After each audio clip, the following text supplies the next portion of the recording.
exactly. So you think we're going to have a quorum tonight? Did James hear back from enough people? I think that James has really. I got my instructions to be on time. I'm sure he has. Shaking a few trees, right? No, it was actually more for people who were just like, okay, since we haven't chimed in. Normally I'm not on it for forum. Yeah, I got it.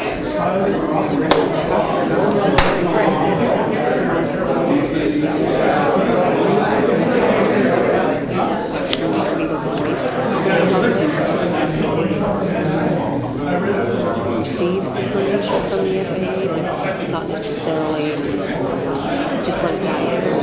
As a guy, we made it very strong. We wanted to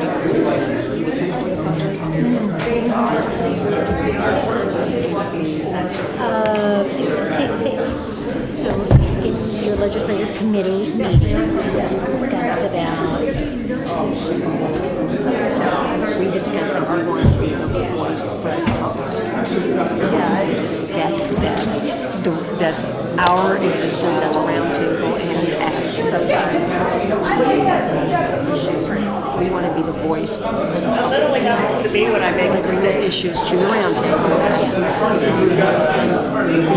collectively we can be public because right now All the fun stuff still going on. You guys Well, no, we came back with a recommendation to come back and see. say that. Oh, okay. I misread.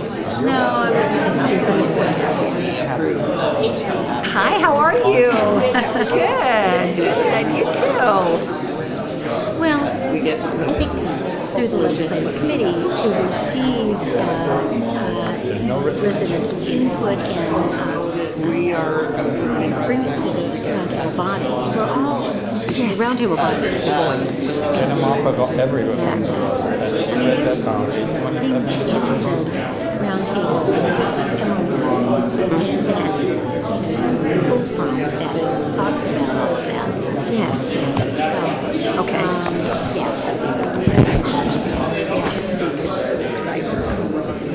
yeah. That's a lot.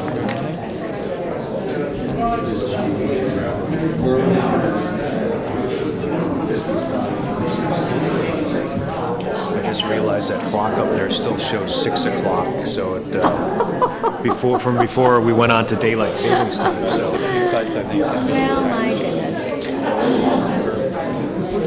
Some stuff in here. Marks half a mile radius. these things with you? They're good. Yeah, they're good. They're busy. They're good. No, I get it, but in the town of Atherton, we've been working very hard for many years. just like you said, Design the town center. So it looks like we're going to do a groundbreaking in June. That's exciting. And yeah, so it's been very convoluted. Private fundraising was scary stuff. Last June, I put out a ballot that the voters had to approve to let us do some of our general funds. Sure. what's going on, young lady? You were down here before. I was sitting here. I am. I say, You're the one who oh, nominated. cheer yourself. What's happening? Same one. How about you? Things okay? Yeah. And we've gotten in. Yeah. I'm so Well, Yes. It's like a long time my coming. daughter It is a long time coming. getting ready to So graduate. So she'll be I'm going to bring this over my here son to me. is working at the rec. My youngest one. Good evening, everyone. This is like a 2-minute warning for everyone to take your seat. We're hoping that we're going to have a quorum of our members. It is Easter week, it seems, and so we have many of our regular members not here. We have some alternates, and we have some distinguished guests. And so I want to start on time and get to our presentations, and we'll be on our way. So my clock says 6:59. I believe in starting on time, being efficient, and ending on time. And we have a lot to discuss tonight. So Thank you very much. It's so nice to see as many of our members here as are here. I do believe we're expecting some more, but we can go ahead and start the meeting, and as they come in, for a quorum to take action on anything that needs to be taken action on, okay? So James, it's 7 o'clock. I'd like to call the meeting of the San Francisco Airport Community Roundtable to order tonight, and I'd like to have the roll call, please. And with the roll call tonight, because we do have some alternates and some new members, maybe you could just introduce yourself and say who you are. But the roll call is going to say that anyway, but, you know, just a little bit. James. Okay, City and County of San Francisco Board of Supervisors Office. Not here. City and County of San Francisco Mayor's Office. City and County of San Francisco Airport Commission. Doug Yackel. San Mateo County Board of Supervisors. Don Horsley, I am the alternative to Dave Mine, alternate. I'm so glad you're here. Either way. CCAG Airport Land Use Commission. I'm Carol Ford, and I'm the alternate. Town of Atherton. Elizabeth Lewis. City of Belmont. City of Brisbane. Terry O'Connell, council member. City of Burlingame. Ricardo Ortiz, council member. City of Daly City. City of Foster City. City of Half Moon Bay. Town of Hillsborough. City of Menlo Park. City of Millbrae. I'm not sure. I wasn't told to cover as alternate, but I'm here short on quorum, I'll stay. She is the alternate. She is the alternate. She's the alternate. She is the alternate, so, Anna mentioned that she would not be attending, that she would be reaching out to you, so. She did. Okay. But I'll stay then, but I'm missing Din Din. Don't faint. We have water. If you're really good, you can have water. City of Pacifica. Sue Degree, present. Town of Portola Valley. City of Redwood City. Janet Morgan, City Council. City of San Bruno. City of San Carlos. Ron Collins. City of San Mateo. Diane Pappin, Deputy Mayor. City of South San Francisco. And Town of Woodside. We're at 11. One short of a quorum. But we do have two that confirm, so we should anticipate them coming soon. Well, we're going to hold our breath, but I think we should go ahead and start. We have some very distinguished guests with us tonight that I'm anxious to introduce to you as we go into acknowledging our partners in the San Francisco Airport, the carriers who have earned the distinguished acknowledgments of having be the most improved, the quietest, and the chairperson award. And tonight you get a double bonus because we're going to do two sets. We're going to do one from 2015-16 and then one set from 2017. We got a little behind in doing our awards, but David is going to help me, and I'm going to come up and we're going to present the awards at this time.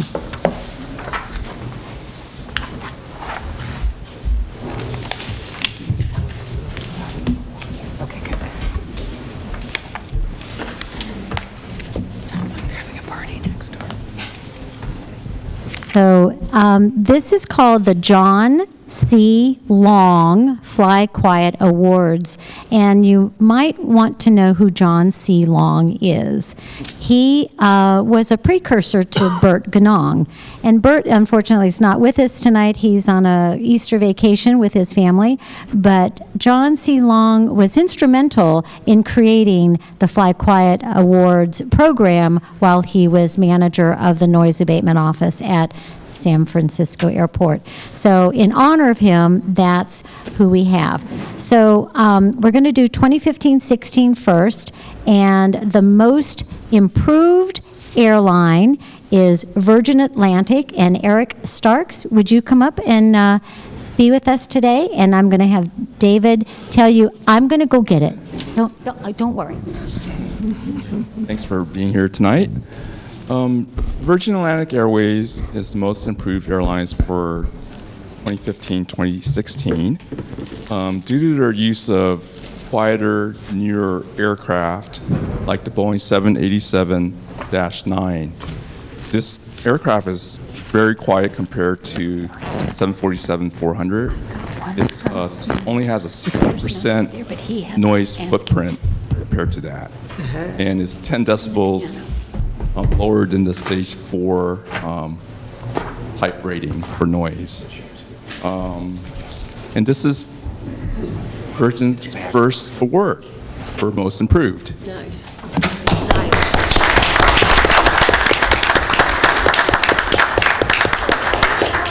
How can we get more airplanes like Well, all I can say is that Virgin Atlantic is very committed to flying the most current and efficient fleet that we can. 2 years ago, we cut the 747-400 out of this marketplace and started flying the 787. This year in February, we have also cut out the A340-600, which is also a 4-engine aircraft, and we are currently flying only the 787-9s. Next year in April, we'll start taking delivery of the A350s, which is an even more fuel efficient and as quiet of an aircraft. So we're committed to winning this award again in the near future. Thank you.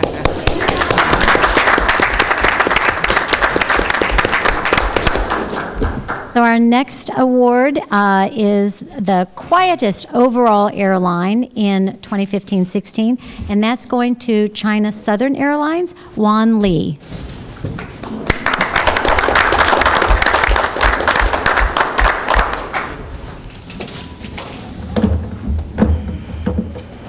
Great. So China Southern Airlines, they achieved this for operating aircraft during daytime hours. And they also operate Boeing 787-8, which is very quiet compared to other heavy aircraft. And this is also China's first award. Thank you, thank you. About how you're running your airline, and so that you will get another award for the quietest overall. Yeah, actually, China Southern is new for San Francisco. It's only 2 years operating in San Francisco airport, but the market is increased, and we used the 787, the newest model, because we focus on this market. So I think we will have more flights here. Thank you. Thank you all.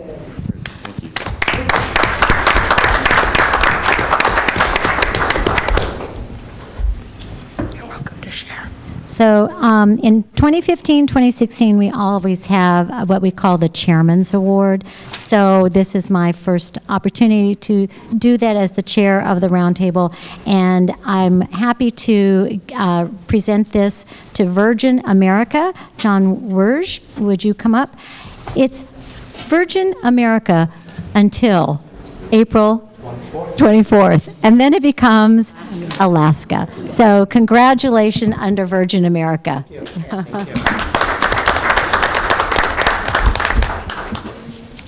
So Virgin America continues to collaborate with us right from the very beginning. When we reached out to them about vortex generators, they immediately looked into it. And although they have not installed any on their older fleet, 20% of their aircraft operating here at SFO are equipped because the Airbus manufacturers rolled out vortex generator aircraft starting May 2014. And we're hopeful that when you become Alaska, that you will continue the program. Yeah, I'm an aerospace engineer by trade, fuel efficiency is correlates with being quieter. So as we get these newer aircraft, a simple little thing as a vortice generator really makes an aerospace engineer exciting. So Alaska Airlines is the combination of the two airlines is committed to community engagement and being fuel efficient, because that helps us and it helps you guys as well. So appreciate it. Thank you so much. Thank you. Appreciate it so much.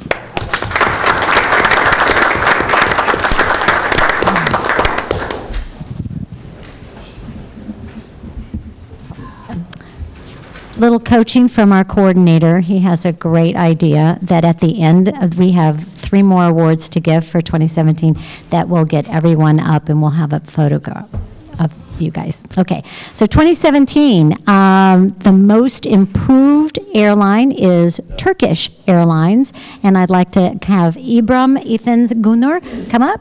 Thank you very much.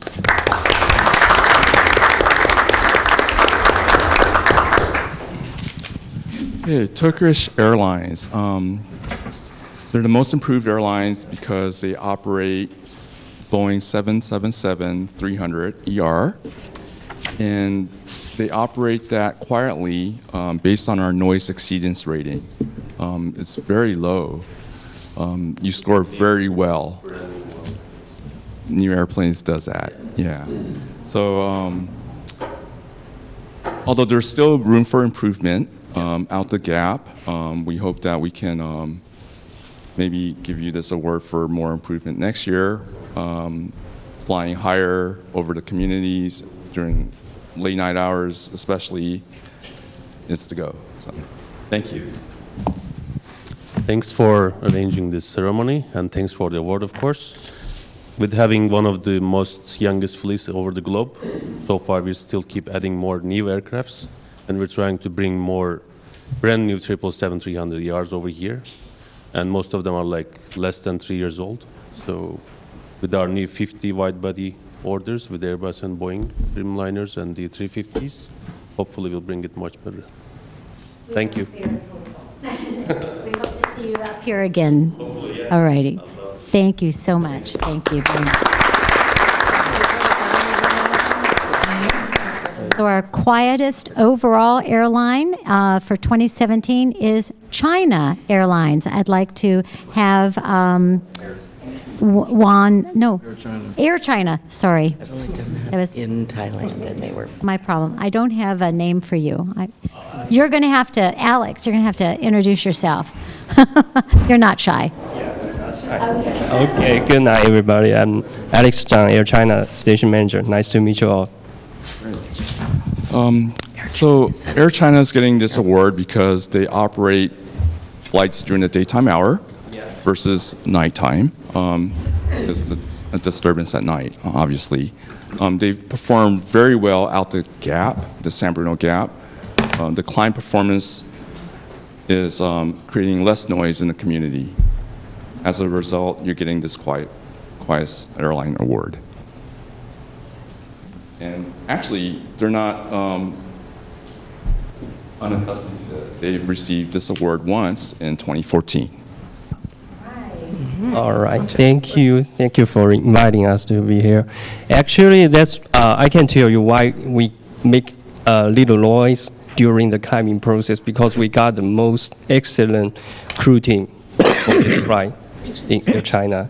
And we were planning to use 787-9 to operate this flight this year, but actually, the growing market between Sino-American, we cannot accommodate all the passengers use this 787-9, so we decided to keep using 747-8 to operate this flight. And we were committed to contribute to this community to make it as quietly as possible. Thank you.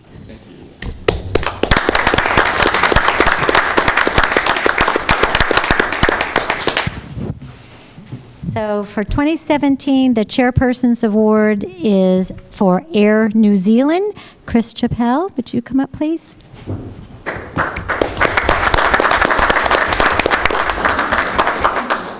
Thank you.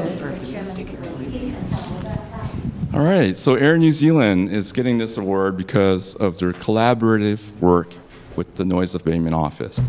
When Air New Zealand scores decreased, we worked together addressing the Fly Quiet program elements in training flight crews on nighttime noise abatement procedures. Since arriving to San Francisco, Air New Zealand has built a strong relationship with our office. They continue to work with the Noise Abatement Office, improving the operations, and are very committed to operating quietly. Thank you very much. Well, thank you very much. Air New Zealand is very pleased to accept this award. I've been told, by the way, that this award is going straight into the trophy room in Auckland, and I'm not permitted to keep it. We're very happy to get this, and we thank you very much for it.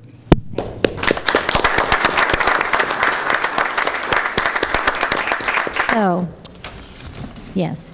So can I invite all of the award recipients to come up, and we'll form a little photo opportunity here. I think that the best place to do it would be in front of the, No. yes.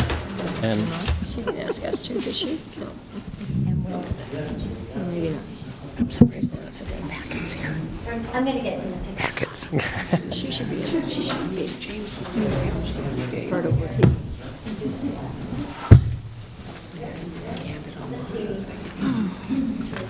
So, one of the other things we talked about was the benefits of joining noise. And we found out what the cost would be to join noise. Okay, so. 4,000, it's in the budget. I think you gotta get up there if you want a picture. Yeah, it's in the budget. So I'm gonna go ahead and report out on that. Well, we haven't, the body hasn't No, chosen. no, I'm just gonna report out. Exactly.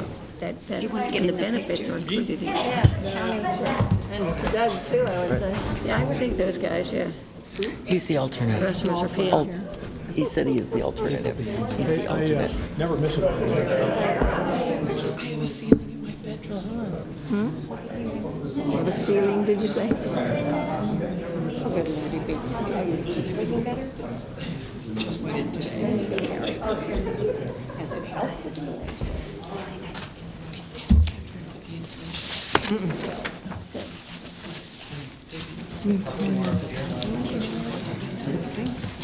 Wait a minute, stay there. So we can do all that. Warm bottom. We fog up the mirror if we put one up there. You do the shorts. Hey, Linda, out of the way, out of the way. Wait, come on.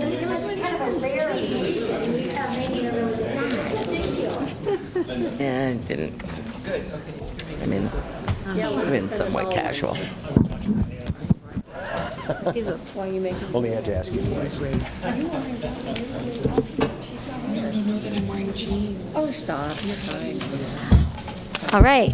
Nobody's paying attention. Well, that was a whole lot of fun, and that seems like it's a lot of work. The air carriers who communicate with BERT and who really try their best to work with the Noise Abatement Office are the ones that do the best. And so I think that's kudos to BERT for how he manages his office and the work that he does. I know sometimes it doesn't sound like it's less noise when it's on the ground, and we hear a lot from our residents who still experience a great deal of noise disturbances on a daily basis.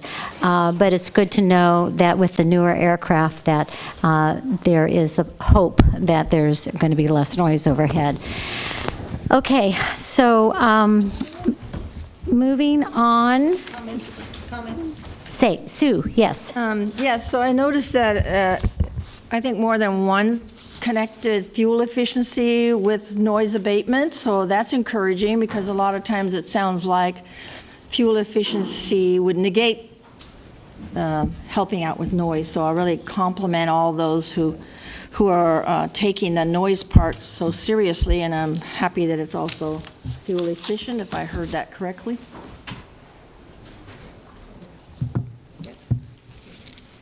Any other comments? It's a win-win. If none, Through the chair, Yes. we now have a quorum, so let's Okay, so I'd like to welcome our newest member. Would you introduce yourself, please, that just came? I'm Julia Mates. I'm the alternate for Mayor John Kim, City of Belmont. I'm the City Council. Okay, good. Thank you so much. Anyone else? Okay. It's good that we have a quorum. Item number 3 is time for public comments. Yes? Nash? Say again? Are we live? Okay, just for our new members, because this is televised and for the audience, it helps for the sound to speak as close to the microphone as possible. Thank you. Just so that you get recorded. Thanks very much. Thank you, Elizabeth. Okay, so we have public comments, and I think that I have 5 or 6 public comment speaker slips, all for this item. Charlie Wambach, we're going to give you 2 minutes. Followed by Doreen Gatelli.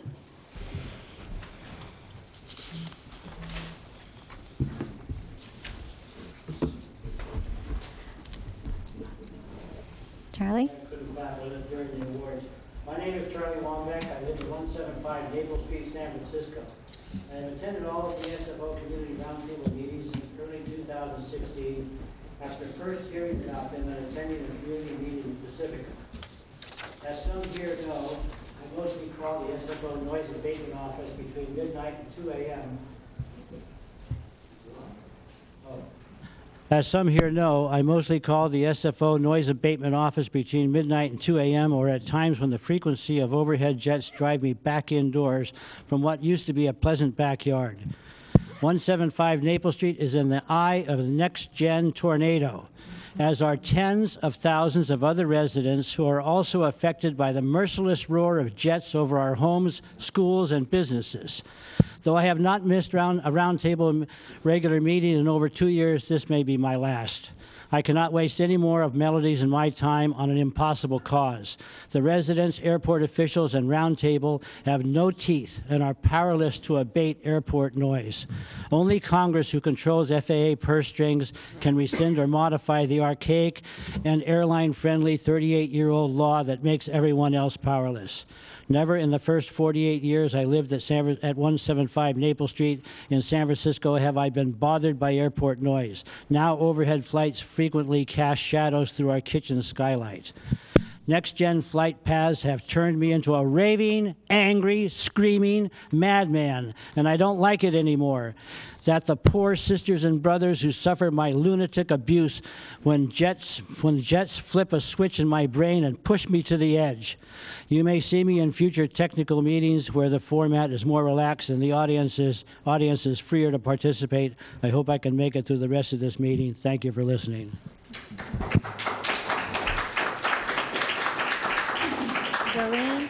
Doreen, followed by Melody Wambecki.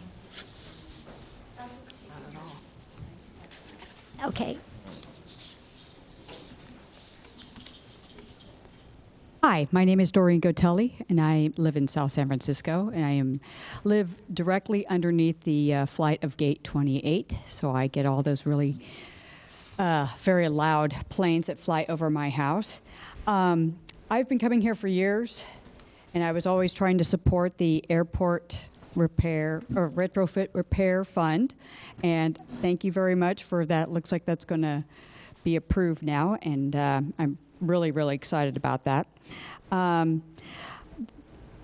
thing that has my concern now is like when I call and I complain, and sometimes I'm driven to the point where I'm just like that other gentleman, I'm just like, and my language can be a little colorful. And I was looking at the number of complaints, and I thought, I know that I call, my neighbors call many times, and it seems like our numbers for South San Francisco are really, really low. And I don't know if maybe it's because of my colorful language that I use when I'm calling to complain, that maybe they just get sideswiped. So that's why I got up here, because I thought, I'm doing this stuff. I'm trying to support you guys, and I just was wondering if all this complaining is doing any good. That's it. Thank you. Thank you very much. So, Melanie, you're going to take her spot? And your name again? Are you Elizabeth? Yeah, you're Elizabeth Lopez. Oh, okay. You've got a speaker slip also.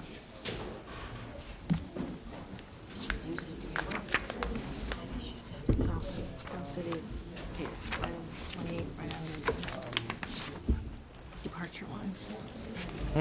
Airway or whatever we call it. So, I didn't know about this. Oh, I didn't know. So, Elizabeth, what are we doing here?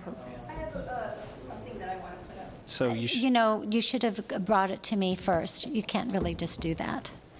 You've got 2 minutes to speak. Well, I'm also taking notes. You have 2 minutes to speak.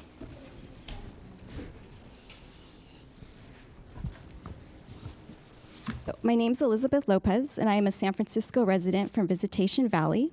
At the end of 2017, southbound departures from SFO began continually passing the old SEPTI waypoint, before turning left over land and have been causing extreme noise disturbances in Visitation Valley, Excelsior, Hunters Point, and Bayview. Yes, we already had flights passing through our neighborhoods, but not at this frequency and not at this concentration over the same homes. Planes are flying 10 miles up the bay and not gaining altitude before flying over homes. One of the requests that the San Francisco Roundtable made to the FAA was to route all southbound departures that use stick further up north past the SEPTI waypoint, which is us. There was only a very minute dispersal of planes, which means that all of them inevitably create noise disturbances for us. And where were the flights going before? They were going into Brisbane, San Bruno, South San Francisco, Oyster Point, and some through the East Bay. Another recommendation made by the SFO Roundtable was to shift as many bodega arrivals as possible farther east, which yet again means more flights are coming over our neighborhood. Again, this flight path was already in use, but now is being unreasonably exploited. This was in order to help Redwood City mitigate arrivals over their neighborhood, and it is something called the Bay Arrival. Another recommendation made by the SFO Roundtable was to fly this southbound flights on the Candle departure as charted. And now they fly farther north before turning over SF, which inevitably leads to more flights from the north to the south over our homes. It's not a coincidence that our issues did not begin with NextGen. They only began after the SFO Roundtable submitted the phase on the initiative to the FAA. Point I want to make, and that's the data being provided to us by the abatement office. It isn't exactly accurate. An example would be flights passing directly over my home are shown to be over 1,000 feet away at the closest point. The data is a fairly good representation from a macro level. That's my point. I'd also like to request that the San Francisco Roundtable host another meeting and host another working meeting. We will be scheduling that, and hopefully for the month of April. Yes. For the month of April. Okay, yes. great. Thank you. Yes, thank you. If you'd like to give me your slide projection and your comments, we will look into what you were commenting on. Thank you very much. Okay. The next and last speaker is Carolyn Kincaid of San Francisco.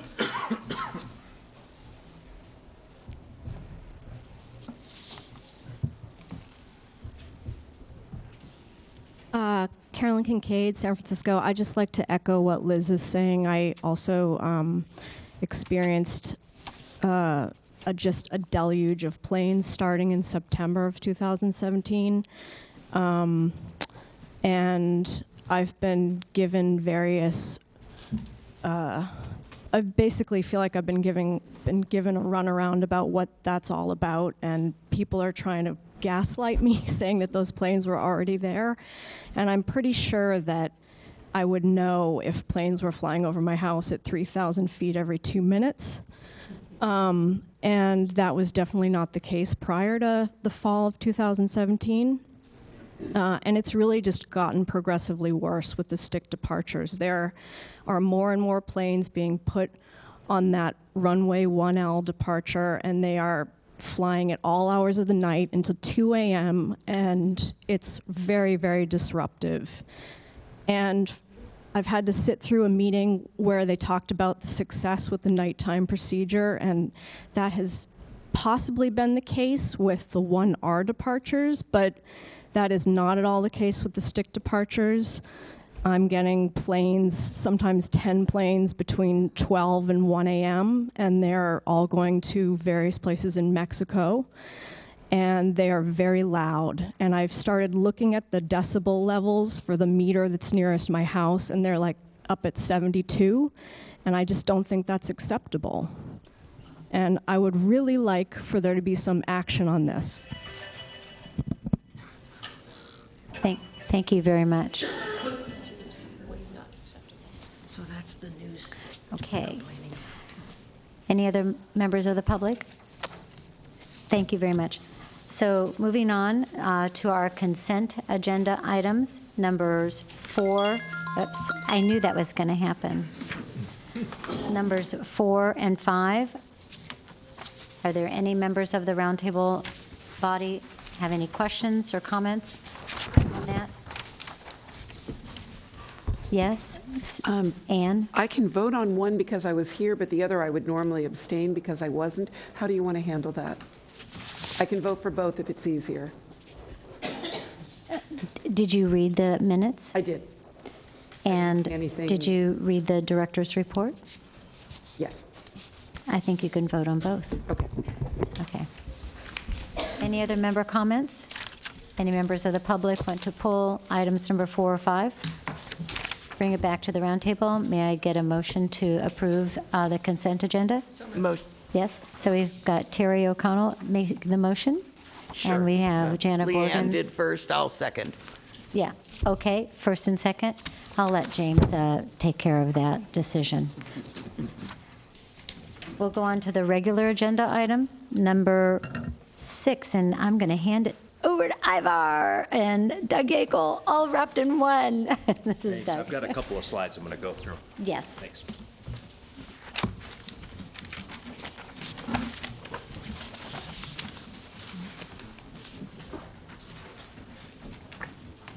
Good evening. I know we have a full agenda tonight, so I just wanted to kind of devote my time. This will take about 5 minutes. I really wanted to talk about one topic tonight, and that is GBAS. And for you alternates joining us tonight, this is a new technology. It's a landing system that essentially uses a boosted GPS signal to provide more sophisticated arrivals, more sophisticated landings at our airport. It's a program that's not currently funded by the FAA, but across the country, airports are independently looking at this technology, and we think we could benefit from it.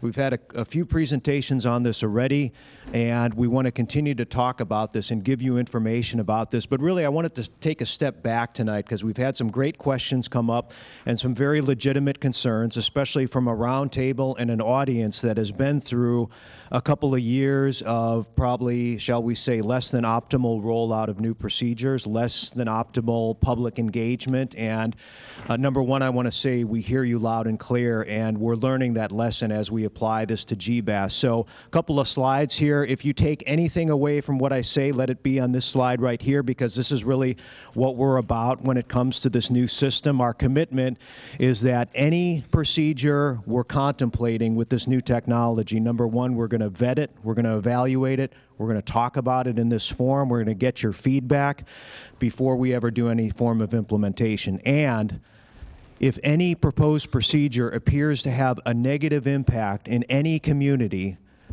we are not going to pursue that procedure, pure and simple. Now, that being said, I want to talk a little bit about why we're doing this. There's really 3 reasons why we're funding this initiative, and number one is safety. This gives an additional level of precision to pilots that are flying into SFO, above and beyond what exists today, beyond RNAV, beyond ILS. It's another margin of safety for pilots. Number 2, this is a system that might allow us to reduce our delays in bad weather. And as one of the 10 worst airports in the United States for delays, this is a priority for us. Number 3, this offers the potential for noise reduction over some areas. And let me stress some areas, and I want to talk a little bit about where you might see some potential benefit from GBAS. So let's look at where it could potentially be used. And we'll go to a map and kind of talk about a procedure. So this is a very common procedure that we've talked about in this forum. This is the surfer procedure coming into the Bay Area. This is really the first leg of it. This is what we call the arrival procedure. From this point on, on, it then connects up with what's called an approach procedure. So it's really this portion of an aircraft's flight into SFO where GBAS could be used. Now, it's important that it links up effectively with this segment, but this is really the realm of GBAS right here. And if we look at other common approach procedures into SFO, this gives you a sense of really what communities might see a potential benefit from a GBAS procedure, a procedure that maybe keeps aircraft higher up before they descend to the airport, or a procedure that keeps aircraft further out over the bay before they come into our airport. So if you live anywhere from Mountain View up to Burlingame, GBAS might be of some benefit. If you live in Santa Cruz, if you live in Half Moon Bay, Pacifica, Daly City, San Francisco, GBAS probably really isn't going to offer that much because your issues are more focused on departures, whereas GBAS is for arrivals. So I kind of wanted to consolidate that to really let you know where we might experience a benefit from that. And the last thing I want to talk about is the timeline, because I know there was a concern about these things rolling out before we really had a chance to talk about it. So let me walk you through how we're going to do it. Step number one is developing a concept, an idea. The idea of flying higher before you descend into the airport or further out into the bay. The next thing that we're going to do is bring it to this roundtable. And at this stage of the game, it's really just an idea. So it'll probably be something where we're pretty unanimous and we see that there's value in it. The next step is, because there's really only one authority in America to create flight procedures, we turn this idea over to the FAA. The FAA is the one that develops the procedure, and there's many steps in their process to do this, but the ones that I want to focus on are really these ones right in the middle. Throughout the process of developing a procedure, they're going to do environmental reviews, they're going to circle back with the airport, and they're really going to be communicating what this would look like as an actual procedure. This is very critical because this is our time to bring it back to the round table to talk about the potential effect. Is it really achieving what we want to achieve? Does it have any detrimental impact that we need to be aware of? This is our kind of go, no-go moment. This is our opportunity to say, yes, we think this has continued value, let's move forward, or no, we have concerns, and if we do, we're going to abandon it, okay? If we feel that it is beneficial, then we'll move forward throughout the other steps that need to happen until it becomes an actual procedure. So how long will all this take? We think that depending on the complexity of the procedure, this will take anywhere from 18 to 30 months. So that's 1.5 to 2.5 years to run through this entire process. And you might say, well, that's a really long time to get these procedures in place. We view this as a benefit because it gives us the opportunity to talk about it multiple times before it becomes an actual procedure. So these are really kind of the first things I wanted to walk you through. We want to do another update on GBAS and maybe talk about some other topics in a future meeting and also present some of the ideas that we have for this. But really, I want to leave you again with this thought, and that is we will not pursue any GBAS procedure that appears to have a negative effect in the community. And with that, I'd be happy to take any questions. Thank you very much, Doug. I'd like to bring it back to our roundtable. Any members have a question? Oh, Sue and then Ann. So immediately my questions are, because I'm thinking that you're turning it over to the FAA and we've already been through like whatever happened when we were talking about next gen, like nobody seems to know that that even happened. So I'm a little concerned. So the we and we will not pursue, are you, the airport, and we going to be carefully monitoring this? So it's not just the FAA goes through some procedure and says, oh, everything's wonderful. I'm very concerned about that. Yeah, so let me, and that's a valid concern. So let me go back to, as I was walking through the steps here, it's really this process right here. These 3 steps right in the middle, and a key part of that is that review back with the airport. And when we get a formed procedure that essentially is designed to address what we initially came to the FAA with, we're going to vet it extensively on our own. We're going to do our own analysis on it, and that's what we want to present to you because we agree. We want to be comfortable that the original idea that we had at the inception is still being achieved without any type of unintended consequence that we might not have foreseen initially. So this, in my mind, is really the most critical part. And I guess the key thing and the difference between Metroplex and this is who's initiating the procedure? Who's asking for it? So Metroplex, those were procedures that were initiated by the FAA. This is really our deal. We're funding this, we're paying for it, we're the ones that are asking for these procedures, so it's really up to us.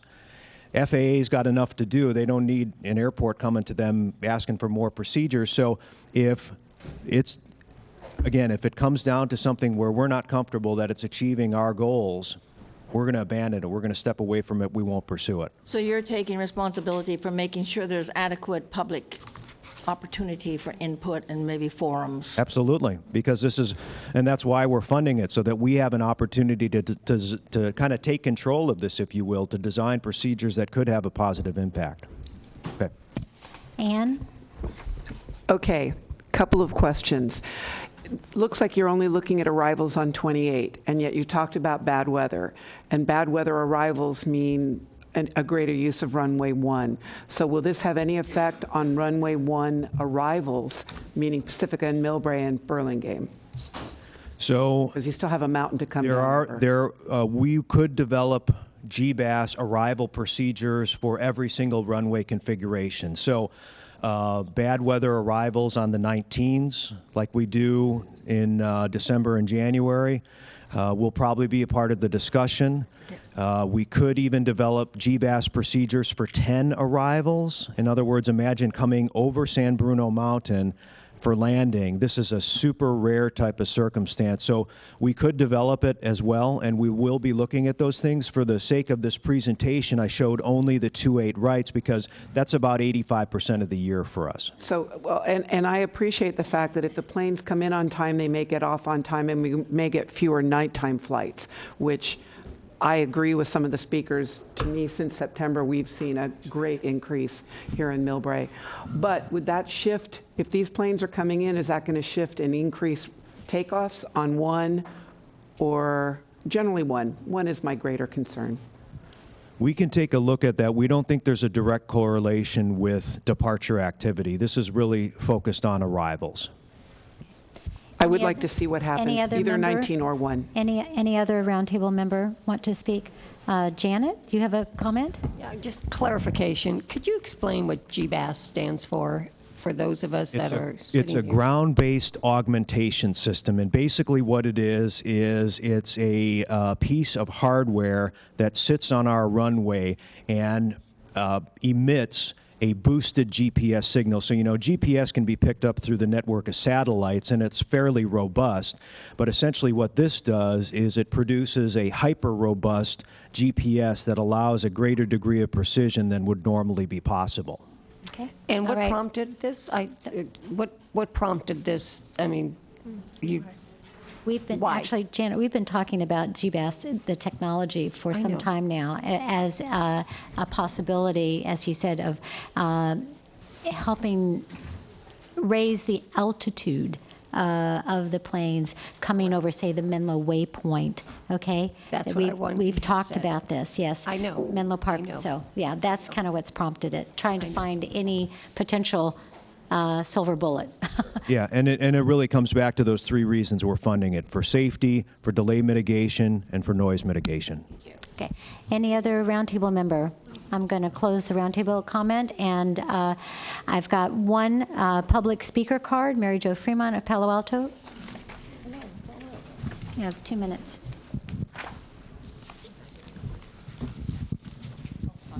My name is Mary Jo Fremont. I'm from Palo Alto. So thank you for the update on GBAS. There is some good stuff there. But I have 2 questions, and some of them were kind of brought up.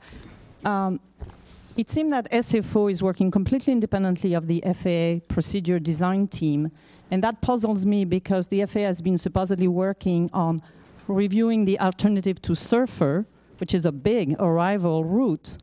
And what if they do something and surprise you and you're still working on the old model? So I would suggest you may want to connect with the design procedure team of San Francisco before dumping something to them. And then the second question that's I was really surprised is you said that you will not implement anything that would have a negative impact on any community. So that means you really have a great way to measure impact. So how are you going to measure impact? Because if you know how to do it, I want to know, and everybody wants to know, because that's the core of the issue. So before you can say, we're not going to do this, you need to be careful about how you can get to that conclusion, because we're all waiting for impact measurements, and we don't have them today, except the comments from the residents. So thank you. Yes. Thanks for your comments, and kind of just two responses to that. First of all, as it relates to the integration with the FAA, we really are turning in essentially an idea, a concept, is what gets turned over to the FAA to develop into a procedure. So part of what the FAA would need to do, and the reason why during that process we need to go back and review it, is because what the FAA needs to do is they need to take this new puzzle piece and fit it into all their other puzzle pieces. And as you noted, many of those puzzle pieces are changing. So that's why when I walk you through the timeline, a critical part is seeing if that initial idea really translates to what we want to accomplish as it gets integrated into all those other things. So yes, I would expect that over the course of 1.5 to 2.5 years, some of the other things that these hook up with, the surfer being a good example, will change over time. So this will be a very fluid thing, and that's why we want to have that review process. As to the notion of negative impact, I'd acknowledge that that's somewhat of a subjective measurement. The key thing here is, and I'm not purporting to define what that means in quantitative terms. Really what I want to communicate is that engaging with this body is a critical element of our decision-making process, and we might not always need empirical data to constitute a concern, but the bottom line is feedback from this group is going to be an important part of this process moving forward. So thanks for your comments. Thank you very much, Doug. That's really interesting and kind of exciting. So thank you, and thank the airport for funding this research. Going on to item number 7, it's a report and recommendation from our work program subcommittee meeting, which reviewed the budget. As you know, we had the subcommittee of the work program meet. They consisted of James, of course, our consultant Justin Cook, Vice Chair Ortiz, Sue DeGree, and Linda Woolen from Supervisor Pine's office, and that we met. And I'm going to let James kind of walk you through the items in your packet on the budget, and we're going to call for an action item to approve the budget. Well, not too much to walk through, because I did email you just to briefly go through it. I don't have a presentation. I think everything is in the packet there. This year I tried to do my best to sort of keep it succinct and just kind of hit the highlights, which is to ensure that we are receiving adequate funds and they're being distributed and utilized. And so we have we have the performance from the last 2 years and what we're currently trying to get approval for. Just to be clear, we're a bit behind on getting 2017, 2018 approved, just because we've had pretty full agendas and everything since then. So what this is basically approving the current year that we're in, budget through the end of the fiscal year, June 30th, 2018. So we have a lot of good hard data going into this. Yes, so far. So what's in there is pretty reflective of what we've done so far, and pretty much the expenditures and everything through probably about a month and a half back. So, the work program group had looked at that. We tightened it up, and so I think what's reflective in there is very accurate and represents the budget. So any roundtable member have a question or a comment? No? I have no speaker cards, so I'd like to call for a motion to approve the 2017-2018 budget as presented. Motion to approve. Ann? Second. Vice Chair Ortiz? All in favor? Aye. Any opposed? Any abstentions? Motion carries. Moving on to item number 8. Status of the FAA Initiative Phase 2 Technical Working Group meeting follow-up. We met, gosh, I don't recall, but it was March 8th, yes. And there was a number of the roundtable members. Vice Chair Ortiz was there, and Diane Pappen, and Sue, and Ann Wingert, and Supervisor Pine. So we had a good showing, and James, you want to just give a brief overview of this, or we're hoping that we're going to be able to schedule another meeting. I was hoping that we could have some meeting dates for April. Maybe Jean, Justin was there, wasn't he? You weren't and I'll there. hand it over to Jean in a second, but just real quick, we have had a lot of positive feedback in regards to a technical working group, so we definitely want to make that a staple of what we do on our off months.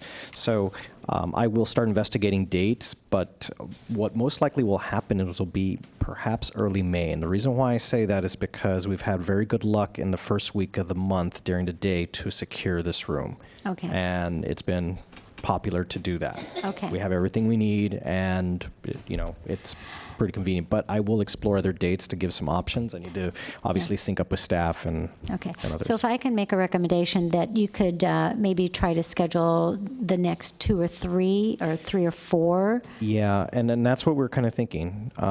We've been we've been seeing an uptick on the amount of participation with that. So again, I think we might be in a place that we've done this enough that I think we could start making it a regular item in the first week of our off months. Okay. So I think that's what we're going to shoot for once I start securing the rooms. Okay. Because once we're done going through the rest of this item, the technical working group will still be working. So I think that that's definitely a group that we can get a lot of momentum on and utilize continuously. Sure. Jean?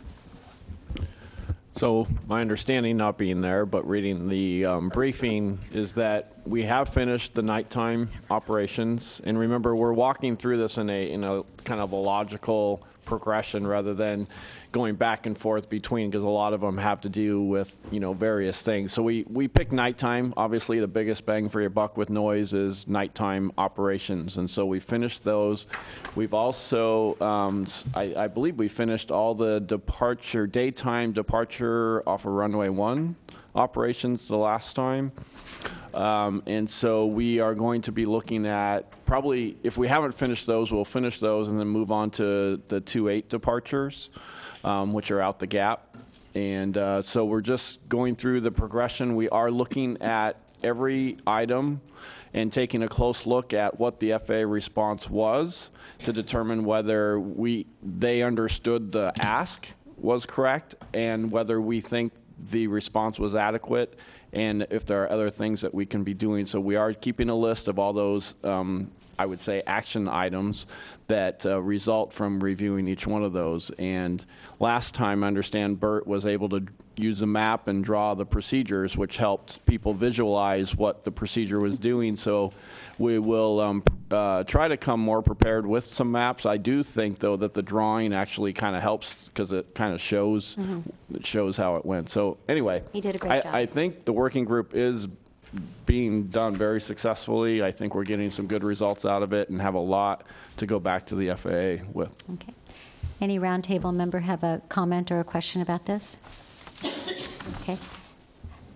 Anne? Sorry, Elizabeth. Really? I apologize. I missed this meeting, and it was runway 1. Yeah. We talked at the end of the December meeting about a possible procedure change on takeoffs on 1 that would do sort of a flat runway and then an abrupt takeoff. Was that discussed at all when you were talking about runway 1s? It would reduce backblast or potentially reduce backblast? Yeah. No, we kind of stuck to the script of the initiative. Yeah, we didn't deviate. What we're trying to do with these initial technical working group meetings is to take the response of the FAA to our recommendations, line item by line item, and analyze them and figure out, gosh, did they really understand what we were asking? Because their answer didn't quite, mesh. Kathleen Wentworth it was there, and she was invaluable. Kathleen, Jackie Spears' office, Congresswoman Jackie Spears' office, and technical advisor. Without you, we would not be able, no, seriously, because we did not have an FAA representative. And one of the reasons I'm asking James to schedule some meetings ahead is because the FAA has asked us to request an FAA representative at least 30 days prior to a meeting, okay, and be very specific as to what we're going to want that FAA representative to address or be, knowledgeable about. So we need to kind of know that. And the consultants are doing a great job kind of organizing this so that we can step through. So that's just where it is. This item is informational only. I would just recommend it. Yes, Ron. Thank you. Still relatively new to this committee. So there's a couple of items that I could not find the definition in the glossary. One is the NIITE, and the other one is GOBBS, GOBS. Oh, Somebody explain that to me. Gene. Those are all air navigation aids, so they're just fixes, geographic fixes in space that they follow certain procedures with. So each procedure, each waypoint has a name that the FAA assigns so many characters to. So that's what it is. It's the name of either a procedure or a waypoint. So it's not necessarily an acronym? No, it is not an acronym. All right. Yeah. Thank you. Yeah. All right. Any other questions? We're going to move on to item number 9, and it is a report from our legislative subcommittee meeting. There are 3 items that are listed on our agenda. We are going to pull item number 2 of that, item number 9, the draft letter. We're not going to review that tonight. It needs more work before it is reviewed, and we'll bring that back at a later date. But our legislative subcommittee meeting members consisted of Jana Borgens, Sue DeGree, and myself, and I'll let Jana Borgens kind of give her update on it. Thank you. Thank you for that report out on the letter. Definitely, we're going to do more work on that. I want to also thank Kathleen Wentworth, Jackie Spears' representative, because seriously, we could not be moving forward with a lot of this without your valuable input and knowledge. So I truly do appreciate it. We did meet on the 20th. Thank you, James, for arranging these meetings. It's very helpful. And present at the meeting was myself, Sue DeGree, Elizabeth was on the phone. We had James was there, Justin Cook, our technical consultant, was via phone, Bert via phone, Kathleen via phone, and then Linda Wolin, which is Supervisor Pine, was also present. And we did discuss several things. One of those was the potential of joining noise and what that would cost us, and I see that it has been put in the budget. I appreciate that. So it has been budgeted, and there's a lot of benefit. It's in your packet. If you look through the package, you'll see where it actually explains what our benefits are for that, so I do appreciate that. Janet, just excuse me, and this will be an action item. We will have to vote, get a motion to join, because we're adding money. Yeah, our discussion was, should we or should we not join, but I was really pleased to see that one of the steps has already helpful, because our research was how much is it? And so we did come up with what that cost would be, and I see that it was already considered in the budget, which we have not approved, and so we haven't gone there yet. I'm just letting you know where we're going.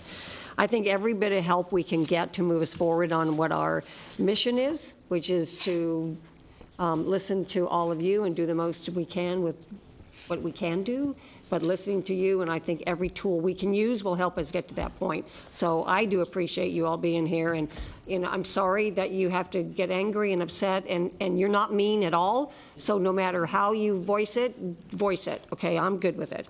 I just needed to go on record with that. So other than that, I think that, Sue, do you have something you want to add? I think one of the main things was that as a roundtable, we feel that we are the voice for you, so listening to you is very important, and so it's not just responding to an FAA voice, it's listening to you and being as proactive as we possibly can. Thank you. Thank you. So I'd like to call for a motion. Yes, Diane. May I ask a question? Yes, sure. Absolutely. So this gentleman that spoke, you've spoken before when I've been here. Charlie? And I concur. Where's the leverage in any of this? Or do we just keep asking, Elizabeth, and we hope that we get some response? And I know I appreciate that this roundtable is a conduit for the public to communicate directly, but I'm just not seeing any leverage, and maybe there isn't. I don't know. Can you enlighten me if at all? I don't want to put you on the spot. I'm just... Sure. No, I'm on the spot. I got a big spot. No. And I know you're more than capable. No. So being new to the roundtable it's like entering to another country, because there's a lot of jargon and there's a lot of things. And we're used to having some power as city council members, right, to get things done. If we vote on an action, like we're going to build a new road, or we're going to rezone that property, we're going to clean that dump up, we make it happen. We are dealing with issues that are created that are beyond our immediate control. Our leverage is to work with our airliners, our air carriers, to help them understand that how they fly their airplanes over our communities is either good or bad. We have some examples tonight of some good actors, and they try hard because they communicate with the noise office, and they understand the procedures that if they fly quiet, it's good. And Bert's office manages that. The only leverage that anyone has is Congress. That's the only leverage. And we have a representative from Congresswoman Jackie Spears' office. We typically have a representative from Anna Eshu's office that comes. And we can write letters. We can work with the airport, but we have no power except to understand what's happening in the community and then try our best to work with the airport and airliners and get the FAA. That's what the initiative is all about, right? That's what the initiative was all about. The FAA heard our complaints when NextGen was rolled out. They submitted to us an initiative where they said, we heard all these issues, and then what's your recommendations? And we spent an entire year working on that. So now they've responded to those recommendations. Yeah, we can do this procedure, but we can't do that. And so we're trying to figure out how they're going to do that procedure and how we're going to measure it. And the working group meetings are going through that with the help of our consultants.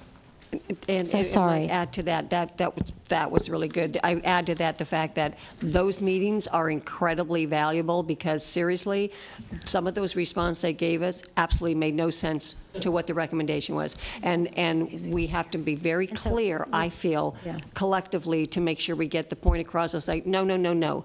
You not only didn't answer it, you avoided answering it. So it wasn't just oh, we don't quite understand what you said. We need to get a little bit stronger on our reply. However, you've done a great job. Don't misunderstand that. I'm not trying to cross the line here, but we're going to make another reply. Yeah, and definitely this reply will be bing, bang, boom. It's like, enough. Yeah. Anyway. Seriously. Just one more question, Yes. Elizabeth. Okay. And then Supervisor Horsley. Do the airlines come at all? Because it looks like they're part of the advisory. No. Typically, no. Absolutely. Yes. And going forward, we're going to have an honorary advisory board table with nameplates set up right up here, so that the members of the airline community who are our advisors. United typically always comes. Is anyone from, there you are. I thought I recognized you. So you're going to have a seat at our little table up here and with your name. And if you don't come, we'll know that you're not here, okay? You're not going to be able to hide in the crowd anymore. Right. Okay, so yes, all right. Thank you for that, Diane. And that's why we have the Fly Quiet Awards situation, so we can do that. Peter Grace, you know you're a little late on this, but I'm going to let you do it. Okay. And we have another, yeah, yes. Oh, of course. Forgot about you. How could I speak up right into it? Just for Councilwoman Pappen, is that the only airport that I know of that was able to control noise is San Jose International, and that's because they did it before the 1990s, and the Congress passed something that was called ANCA, which is the Airport Noise Control Act, and it basically took the authority away from local jurisdictions to control noise. Yeah. In the middle of Okay. So we can't control it. We'd love to, but we're doing our best here.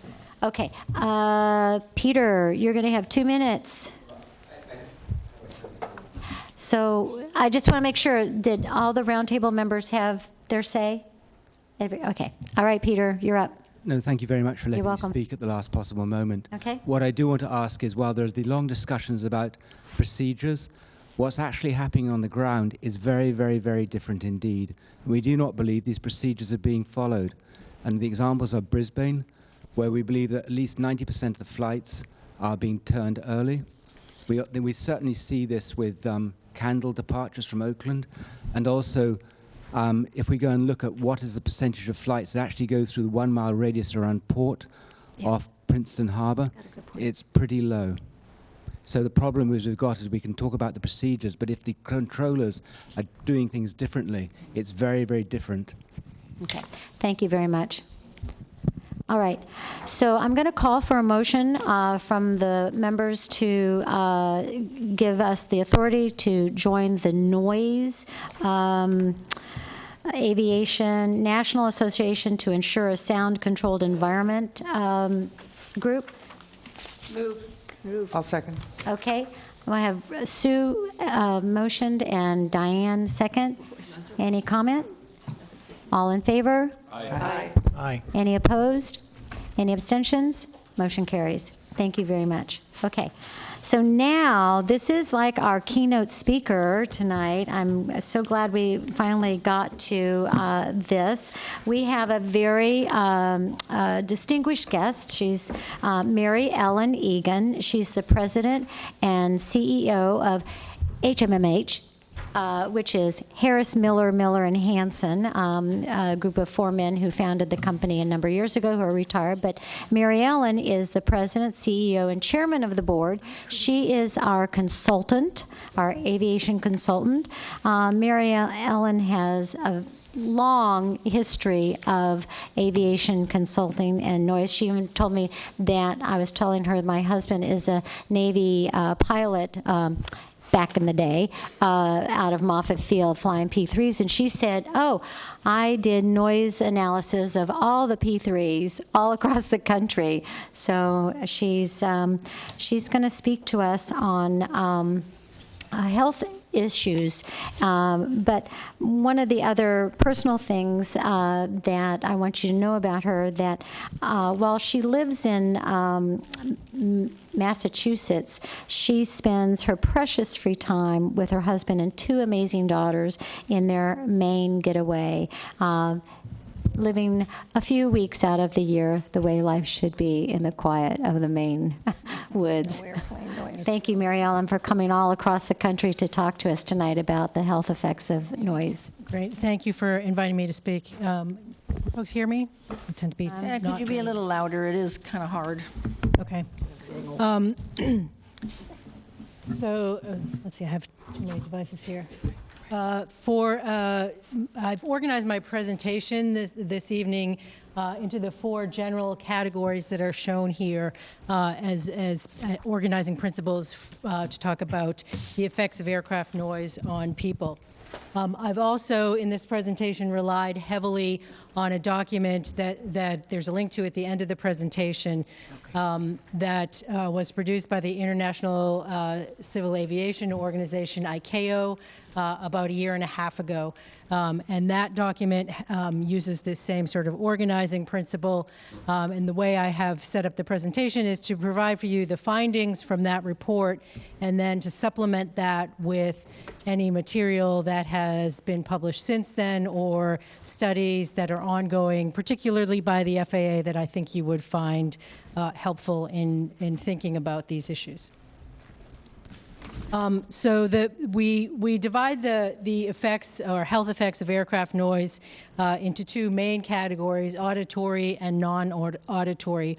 Auditory is generally hearing loss, and generally we say that the community noise from aircraft noise is not high enough levels to cause hearing loss, although all of these other things do come into play.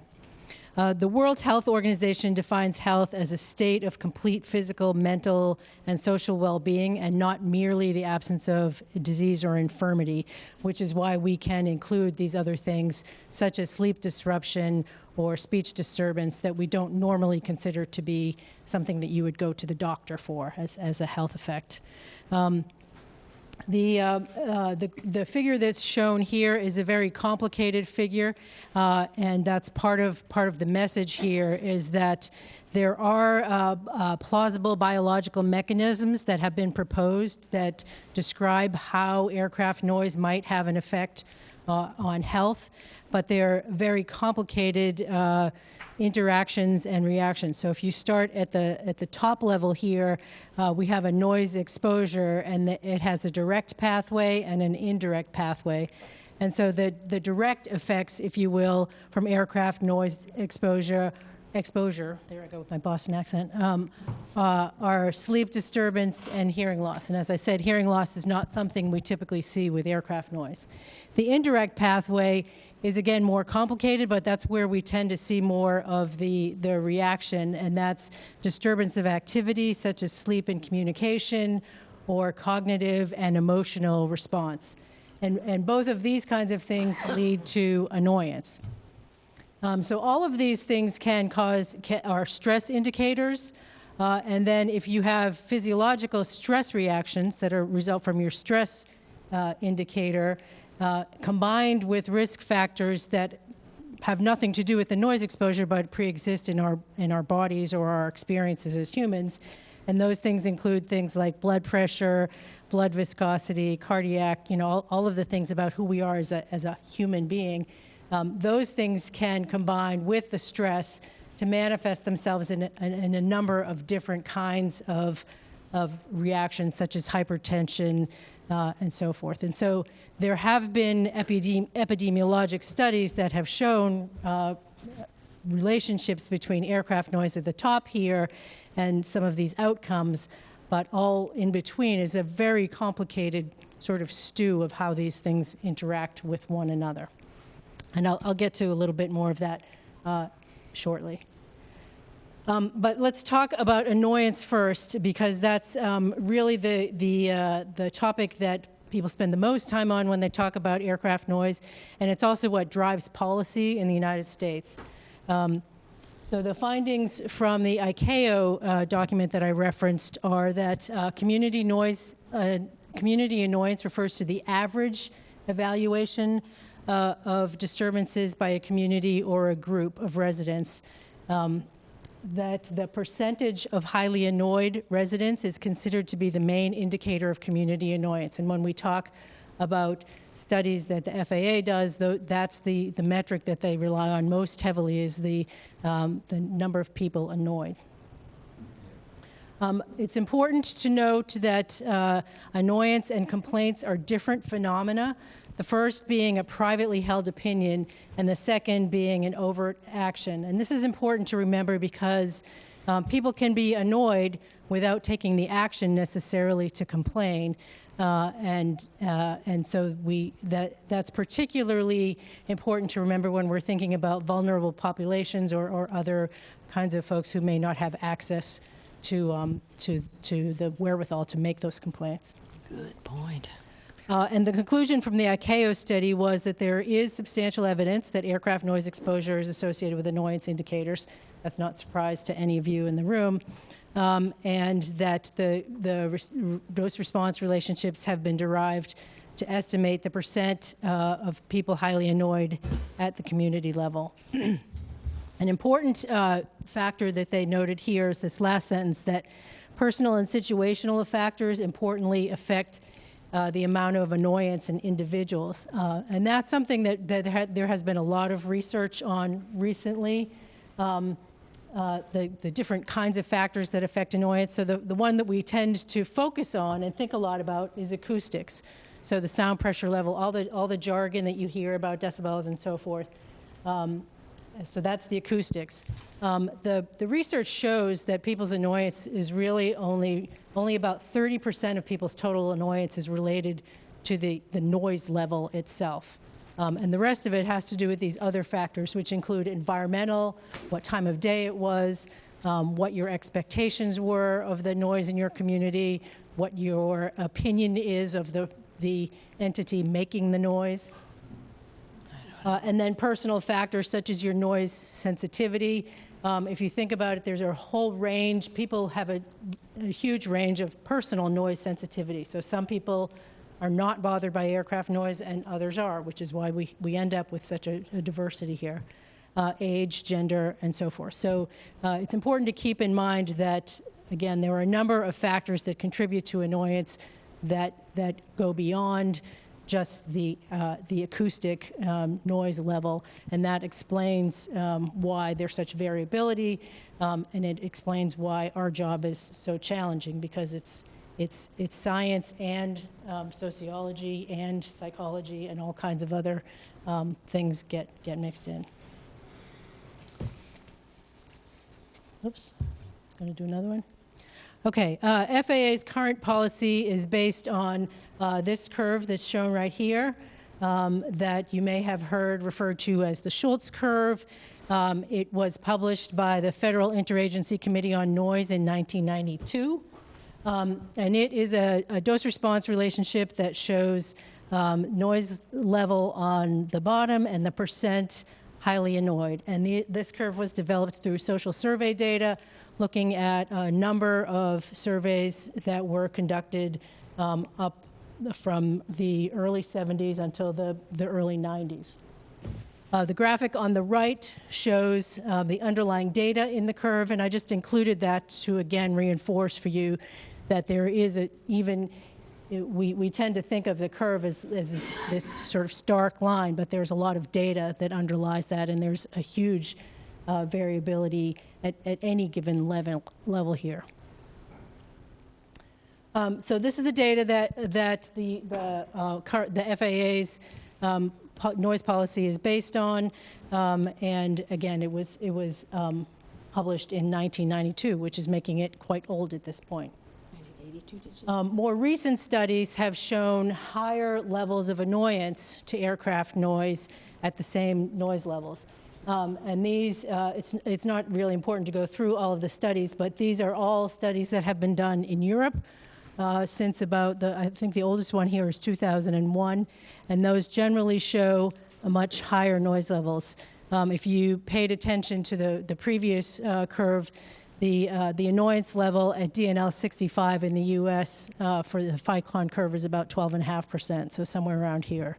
So these more recent data are showing much higher levels of annoyance at given noise levels, which reflects what we've heard in the community over the last many years.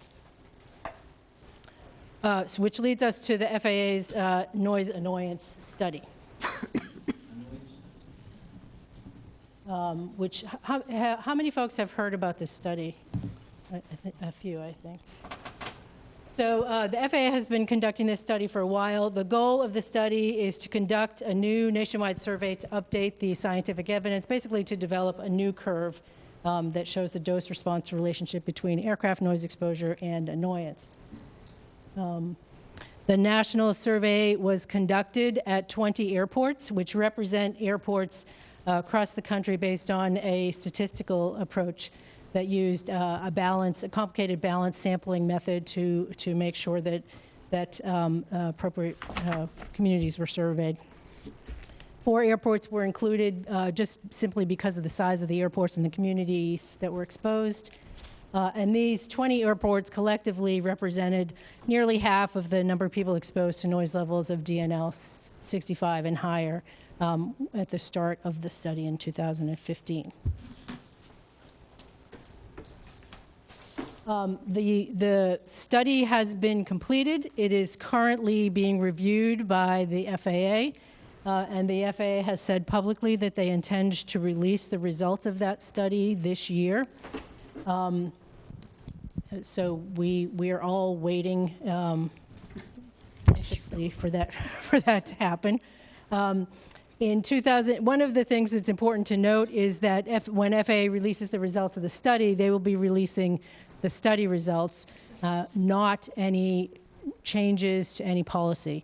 The FAA has initiated some policy research. There are 3 policy studies ongoing, one looking at the implications of changing NEPA impact criteria, another looking at residential sound insulation efficacy, and a third looking at mitigation options other than sound insulation.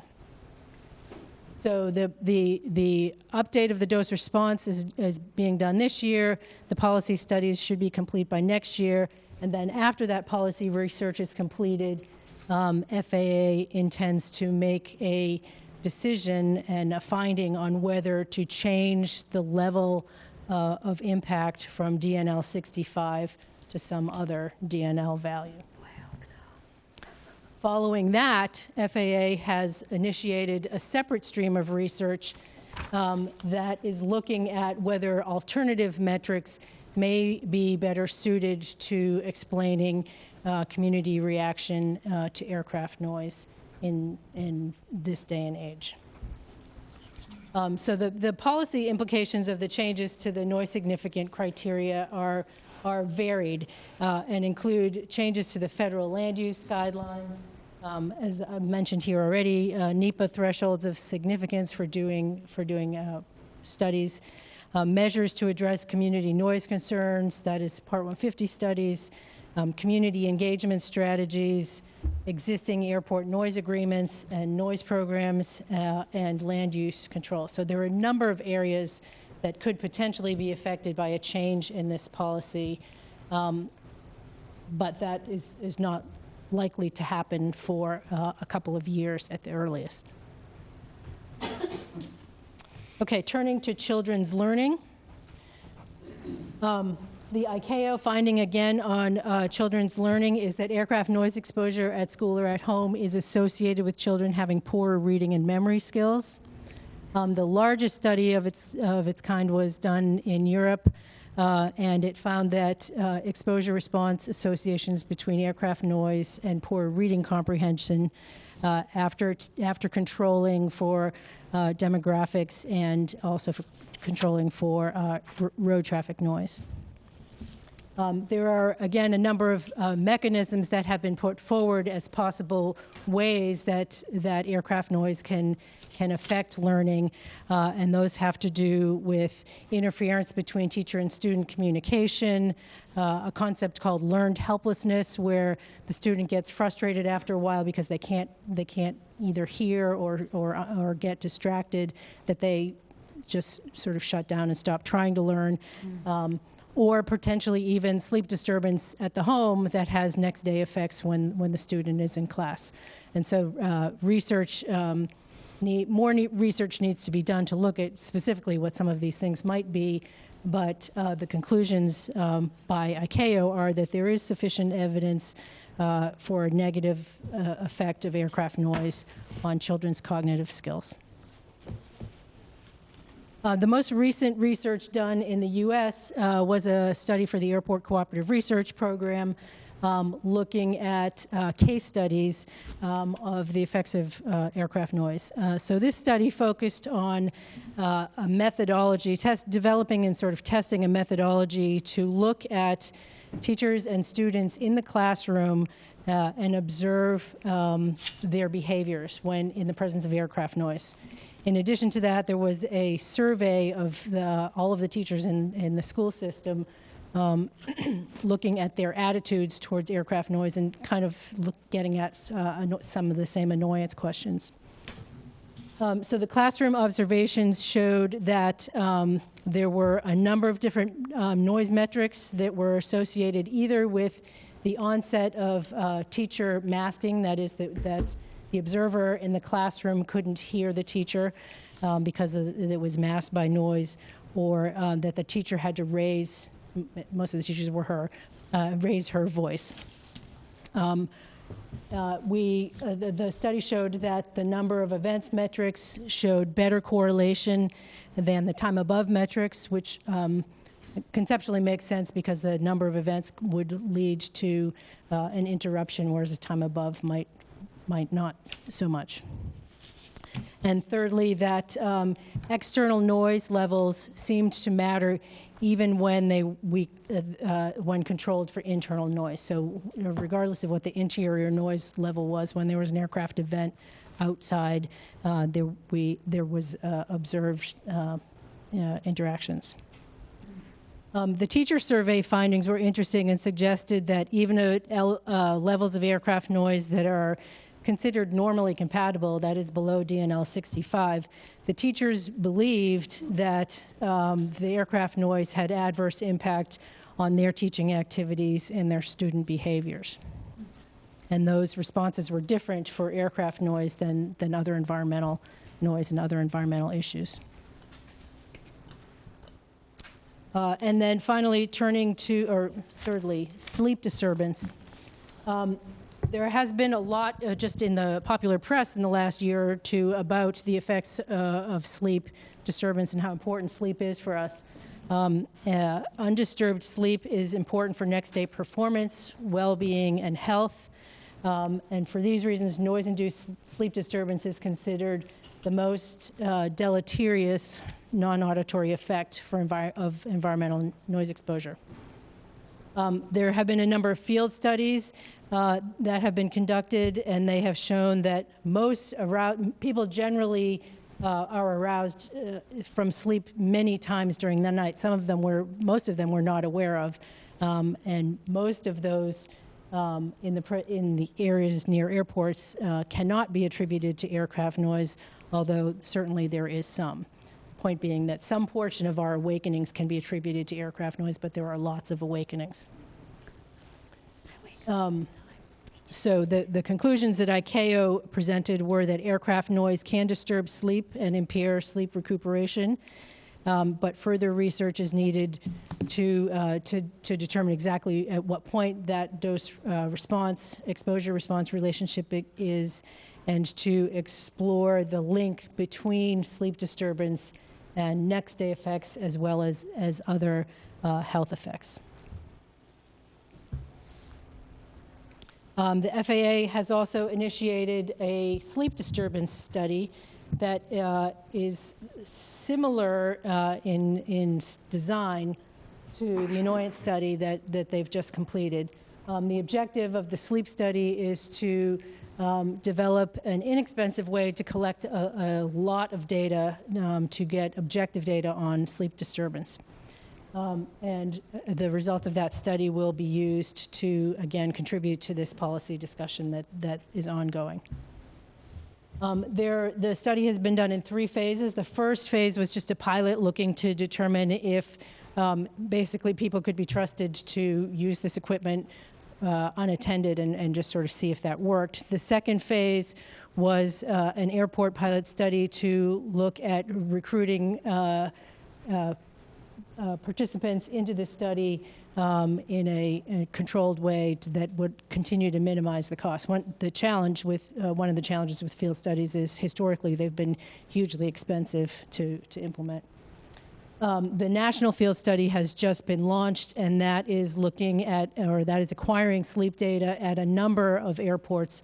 I forget how many, but it's several airports. It's being done simultaneously. And again, that will, similar to the noise annoyance survey, result in a robust data set that can be used to develop policy.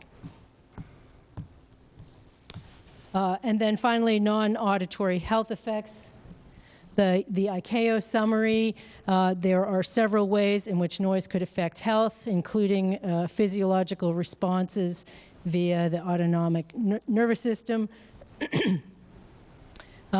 There have been a number of health studies to date. They are limited, but they have looked at a range of outcomes, including some of the ones that are on that chart: cardiovascular disease, hypertension, birth outcomes, and psychological health. When these studies are published, they tend to get a lot of attention in the media. One thing to keep in mind is when the studies that don't show strong results get published, they don't tend to generate as much media attention. So the studies are suggestive of impacts on cardiovascular health and hypertension, but they're limited. And again, it's partly because this mechanism is so complex that it's going to take a very large health study to actually draw conclusions. Looking at some of the studies that are ongoing in the US, there's two that I would point to. I'm not sure. Whoops. That they're both being done by the same research team that's led from Boston University, which is part of the FAA's Center of Excellence. The first is part of this the Women's Health Initiative, and that's being funded by the NIH and the FAA, National Institute of Health and FAA. And that is looking at a very large data set of health workers who have volunteered to participate. The first cohort that was recruited into the study is about 160,000 women. Wow. The second study is one that's fairly well known. It's called the Nurses' Health Study, that's been around for a couple of decades, and that study has now agreed to participate by looking at long-term longitudinal outcomes based on aircraft noise exposure as well. And that study is being funded by the FAA as well, and is done through the Harvard School of Public Health. And I think that's what I have.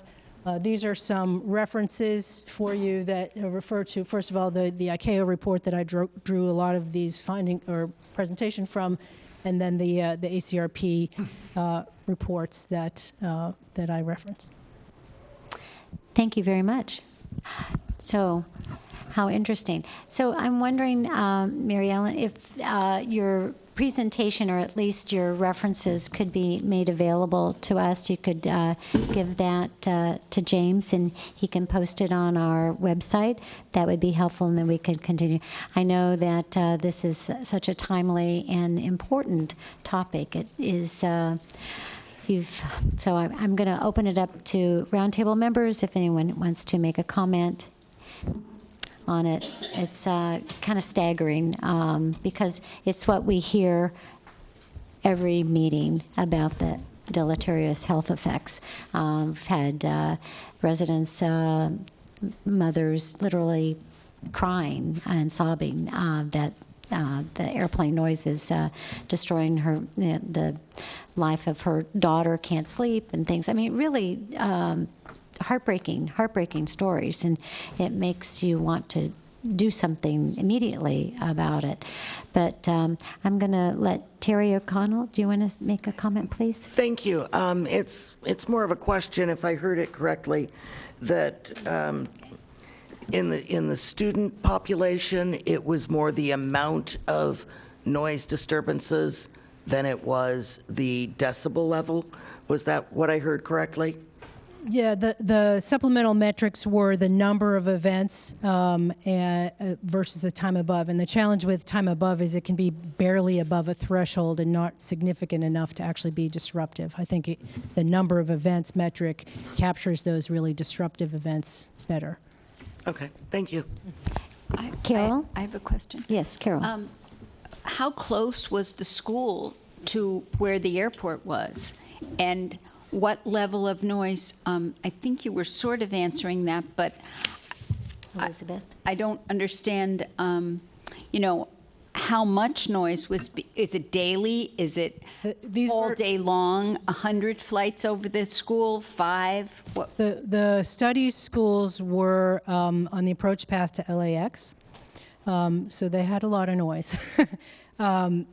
They, however, were outside of DN, and we actually did this study, which I slipped up and said we a couple of times while I was doing the presentation. So you picked the one thing that I actually know something about.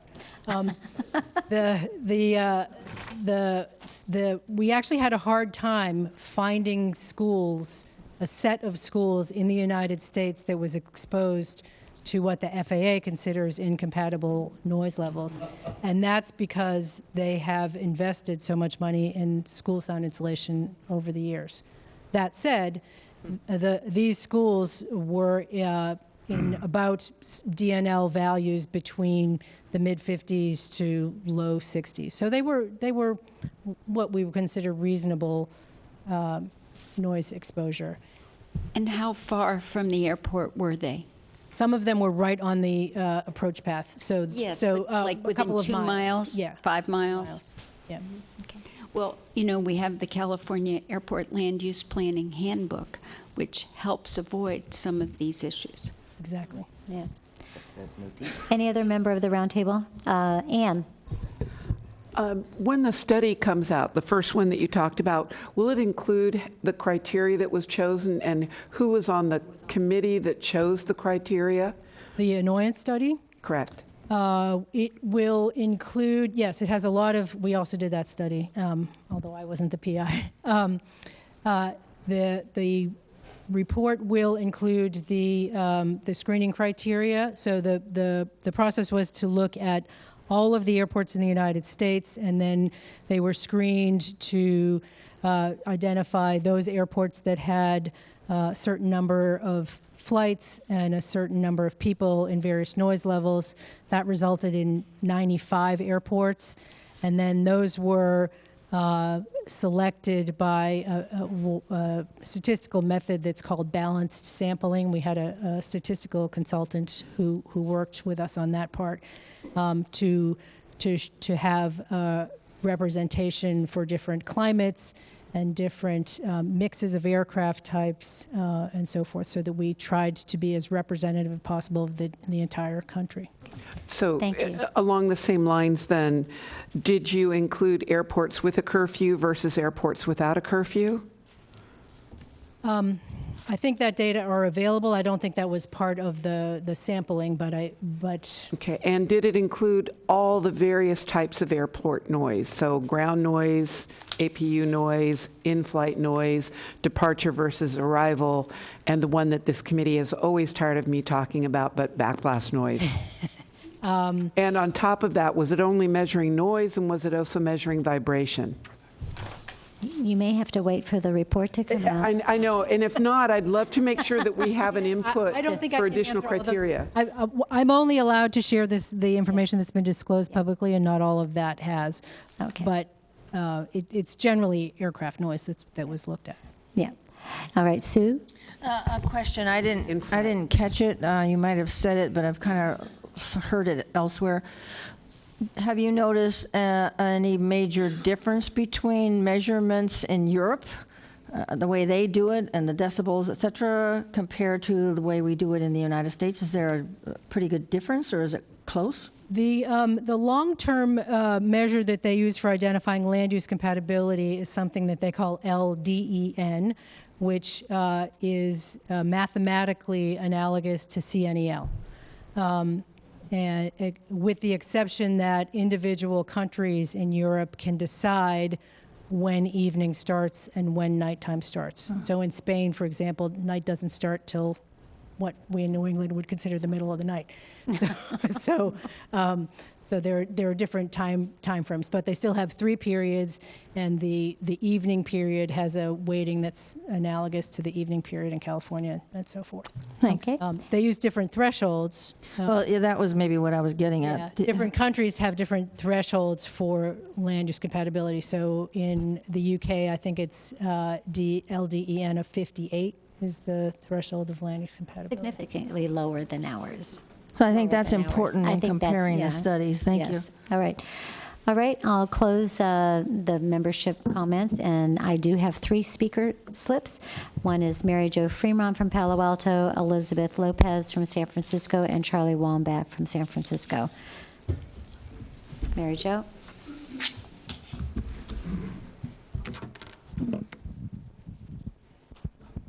So I have a couple of questions for, so my name is Marie-Jo Fremont from Palo Alto. A question for the speaker. So are you aware of any study on the highly annoyed people in our metroplex in NorCal? Because it would be important to know what was ever done, maybe 10 years ago or whenever, or we could extrapolate, because basically what happened is our metroplex was completely turned upside down in terms of noise when NextGen started to roll out in early 2015. And we don't need to do a scientific study. The complaints exploded by hundreds of thousands of people. We cannot be wrong. So now you have many, many more highly annoyed people than before, for sure. But interestingly enough, and as you very well know, NextGen was justified based on a net noise reduction. That's part of the environmental review, which means fewer people were going to be affected by noise, and that's how it got through the door. So given this knowledge, these annoyance charts, the known negative health effect, how could the FAA use that net noise reduction model to justify changes in the Metroplex that have affected millions of residents? So that's my question. Thank you, Mary Jo. Let's take the rest of the public comments. Have Elizabeth Lopez.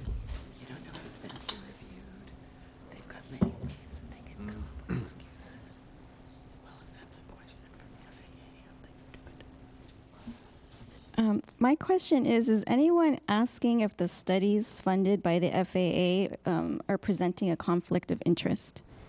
I just noticed that a lot of these studies were being funded by them, and it just seems a little odd if we're trying to get accurate information. And also, I'm also interested in the amount of vibrations we're being exposed to, because at night, I already know the flights that are going to come over my house are going to produce 70 decibels, 65 decibels, like all the international flights. I feel like we're like a total new night departure in our area, so I already know who's coming over. But at the same time, between those flights, I'm experiencing vibrations the entire time. It feels like an aftershock, an earthquake aftershock that's lasting for hours, all day long, pretty much, between all the flights. And so I don't know if anyone's doing a study like I don't know if they're accelerometers or exactly what the instrument is to measure it, but I just think it's important because, you know, not only are we being exposed to these high decibels, we're also being exposed to this intense vibration. Mm-hmm. And I think there's something there that's worth looking into. Yes, okay. Thank you very much. And then Charlie.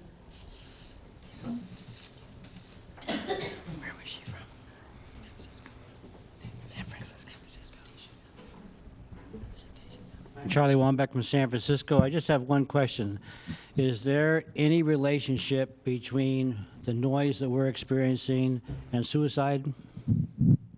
Okay, thank you, Charlie. So these are all good questions, and I don't know, Mary Ellen, if you feel that you want to answer or respond to any of them. It's up to you.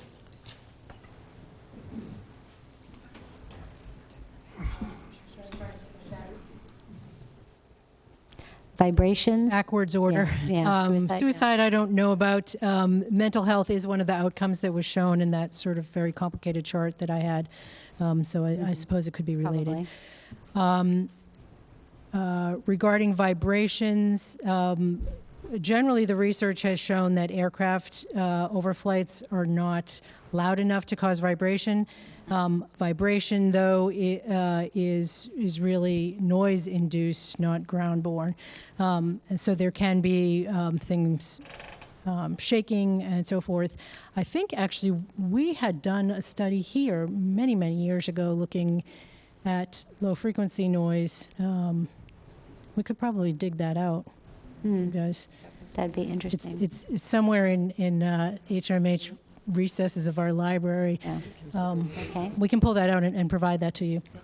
Okay. I see our noise abatement office taking notes. Thank you.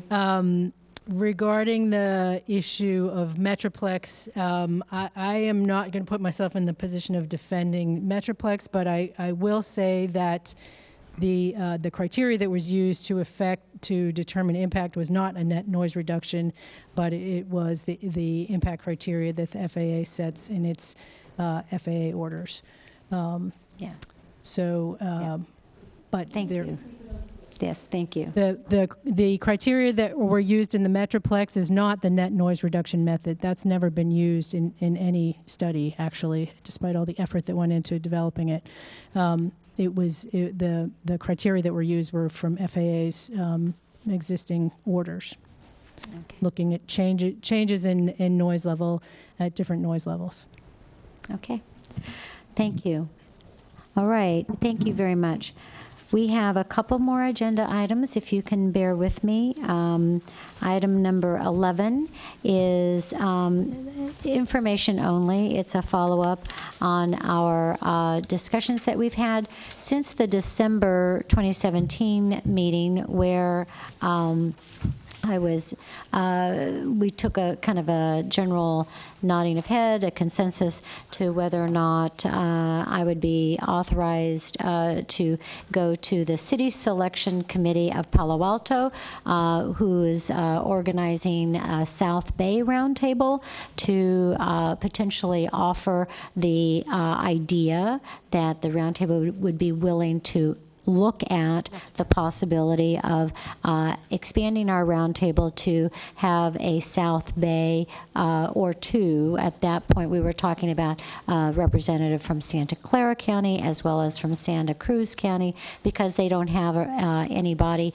As you recall, there was the select committee that had been formed by the 3 congressional members, Sam Farr at the time from Santa Cruz, Anna Eshoo from the Palo Alto area, and Jackie Spear from San Mateo County, to deal with the Surfer Big Sur approach change due to NextGen.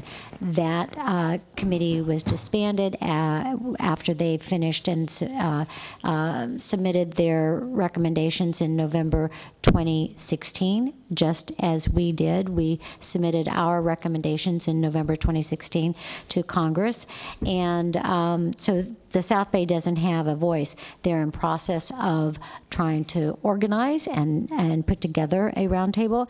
At the February meeting, we talked about it again, and we took another little head count.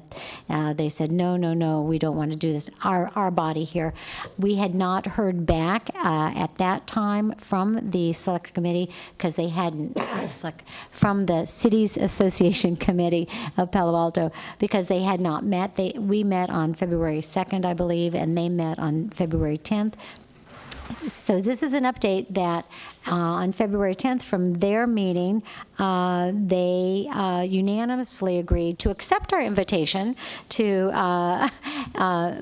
potentially add a member from the Santa Clara County to our roundtable, and that they would reciprocate by giving us a seat on the South Bay roundtable when that was formed. So that's my update. That's where it stands. We're not going to vote on anything. It's just that's the way it is. We're not asking for any other input from the roundtable members at this time. There are a couple of people, I think, in the audience from the South Bay area, Gary Waldeck, who had been on the select committee with us. And I don't know if, Gary, you want to say something about your progress. You could come to the podium and just very briefly. And I think there was maybe one other gentleman here. So introduce yourself. He's a council member for the great town of Los Altos Hills, I believe. Very good. Yeah. She's all right. Nice. Yeah, just speak into it. Yeah, one correction, Elizabeth. It's the Cities Association of Santa Clara County. Yeah, okay, not a Palo Alto is a city. It's not a county yet, but that may It's a change. big You never city. know. Okay. I'm Gary Waldeck. I'm a former mayor and council member for Los Altos Hills, and I've had the opportunity to sit on both the select committee as well as the committee who's trying to form the South Bay Roundtable. My hat is off to this group because we're using a lot of what you have done as a basis for putting together a similar organization. The concept of sharing a member was, we thought long and hard about it. Initially, I was not really excited about it, but I did vote for it in our meeting. And it makes some sense. You know, you folks you're focused here on SFO, and that's what you should be. But you also should be having that broader view of the region, the Metroplex. I say should. This is my opinion on what you should be doing, but we need to hear some input from both directions. That's why we said, yes, we'd like to have a member of yours participate in ours. It gives us the broader view, because if we make a recommendation that conflicts with something that you folks would rather not see, we should know about that ahead of time as opposed to after the fact and then said, okay, now what do we do? So that's what we said. That's where we are. I hope that this group might reconsider its original thinking, but it sounds to me like it's a regional problem, not a local problem. Thank you. Thank you, Gary. Thank you. All right. So that being said, that's just information only. I'd like to move on to item number 12. I'm going to turn this over to James because we are needing to work on our 3-year strategic plan update. And we're wanting to create a time frame to do that. Okay? Correct, and I'll be very brief about this. So every year we work on our annual work plan, which helps guide us through what we work on. Just a minute. There's nothing in your packet on this. That's correct. It's all James. Just a verbal briefing, live and unscripted. So don't keep looking. I did the same thing. James. No, so every year, some of you have participated in those efforts, and so we utilize that as a good opportunity to look at what we've worked on last year and what we want to work on in the following year, and that gives staff some opportunity to get prepared and keep guiding the roundtable. Last few years, as we know, we've worked towards the FAA initiative, so that's kind of gotten us off that track. And so what we want to do is, as we're starting to get towards the tail end of some of the items that Jean and Justin are helping us get through in going through the FAA initiative, we want to make sure that those get plugged into our work plan so we continue to work on those, but also give us continuous guidance on these technical working groups that we want to make into a regular item, a regular reoccurring every other off month. So in addition to that, every 3 years, we take a much broader look at what the Roundtable has done in the last 3 years and what we wanted to accomplish in the next 3 years out. So we kind of also take a look at that. And so it's coming due to look at that over this summer. So I just wanted to make a general announcement that those are some of the things that we're going to be doing, and I'll be assembling a work program subcommittee to start looking at in the next couple of months. The goal is by August, we want to have that presented to the Roundtable for approval, and that will dovetail very well with the initiative document that we'd be going through. So there's going to be a lot of overlap, a lot of similarities. And out of that effort, I'm hoping that we can then drill down to if we need any ad hoc subcommittees or anything that we do need to go. We just need to make sure that before we start going down the routes of creating ad hoc subcommittees and such, that it is in line with what the overall Roundtable's goals and objectives are, and make sure to also prioritize, because as much as we like to continue working on it, we're also limited by resources. And if we are, and we want to prioritize those items more, then we need to have that is a further discussion and so on. So this is just a general announcement. I will be reaching out via email to some of you and try to get that going in the next month and a half. So one of my pet ad hoc subcommittees that just James has said, you know, just wait and do this. I want to create a backblast ad hoc subcommittee from some of the members of the Roundtable to work on that. And then, you know, so because the more little subcommittees that individual members work on, they take ownership. You take ownership. And you then have the ability to make sure that your issues are researched and presented, and you don't get diluted. One of the things, I'll go back to our last agenda item about the expansion. One of the things that I heard from members in February saying, well, we don't want anybody else on this roundtable because we don't want any of our focus on departures to be taken away. Well, we're not just a departure roundtable. We have arrival issues. Foster City has arrival issues. Menlo Park has arrival issues. Atherton has arrival issues. Redwood City too. So and there are other issues, and a lot of these little ad hoc committees can make sure that all issues in every specter, Pacifica, you know, the county, all of it, you know. Portola Valley. Portola Valley, yes. I mean, they have huge issues on arrivals, right?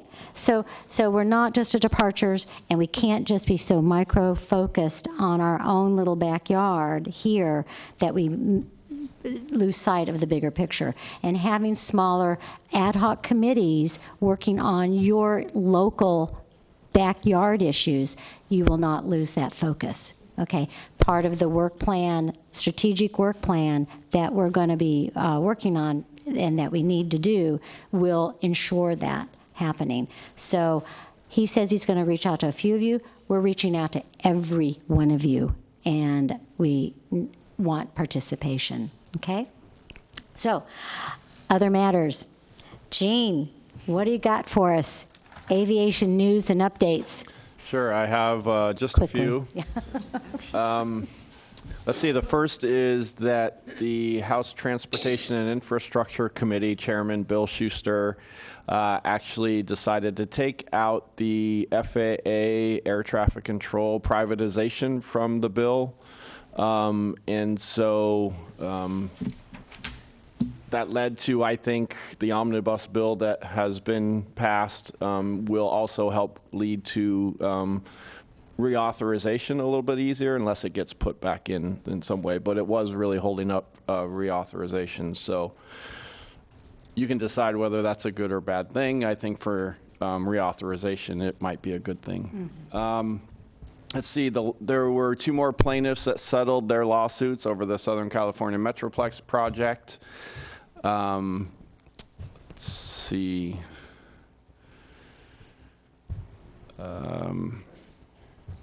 Representative Schiff out of Burbank area was recommending that the FAA take a close look at NextGen, and is it causing an increased noise to area residents, and really just review the impacts of NextGen air traffic control technology on the community surrounding Burbank.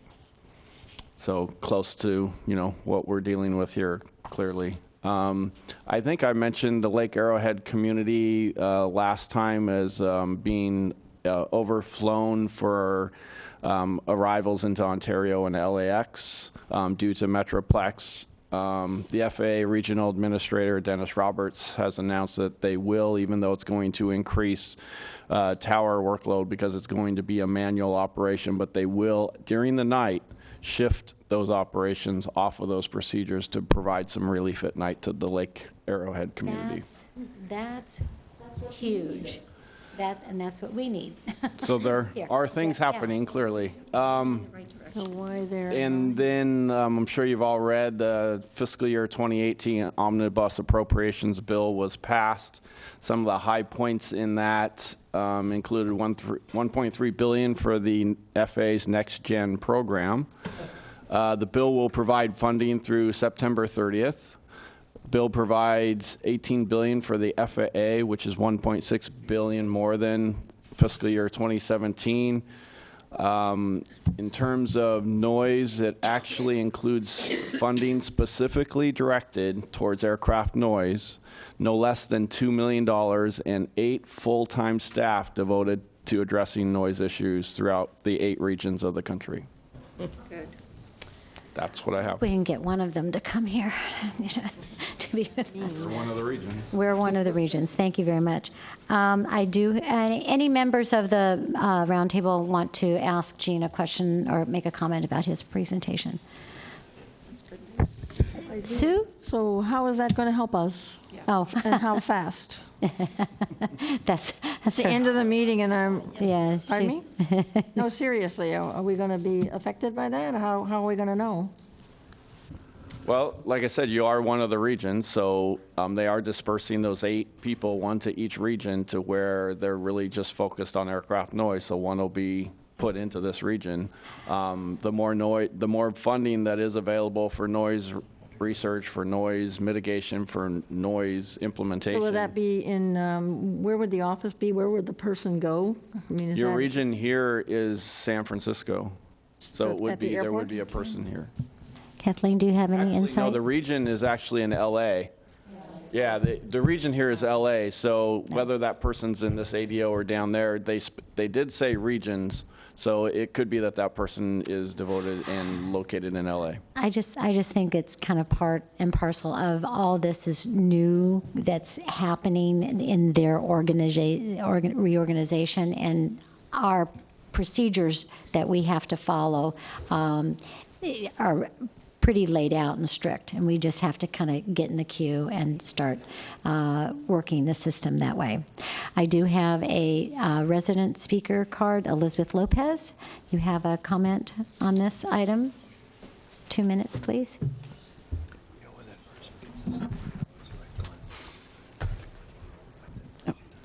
My comment is regarding the Polis Amendment. We had spoken about Congress having the power to make some changes, and I just wanted to make sure that everyone knew about it.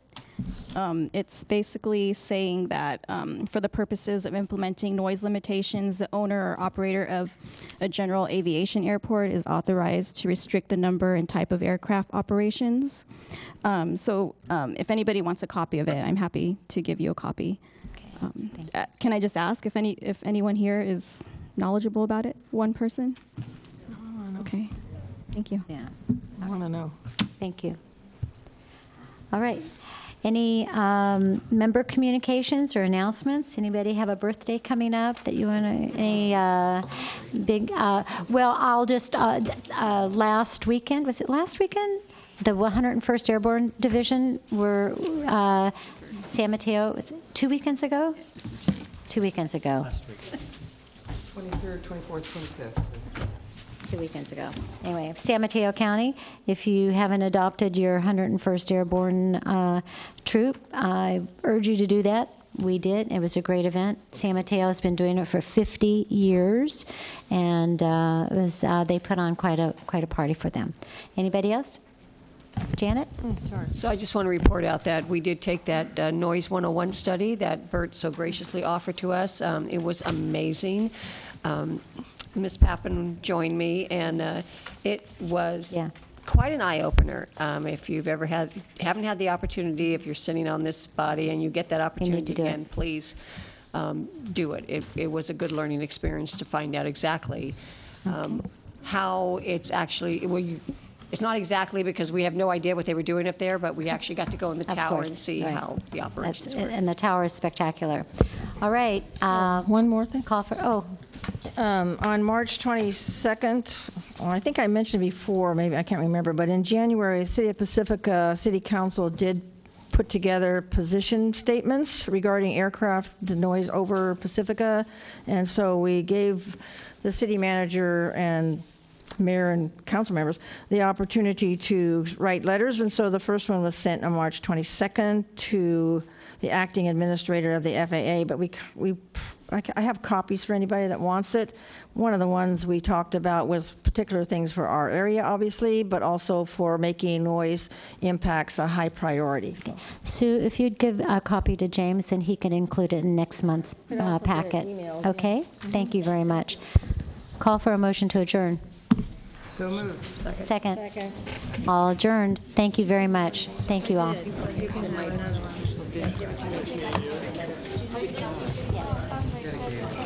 Yes, you may. Yeah. It's very persuasive.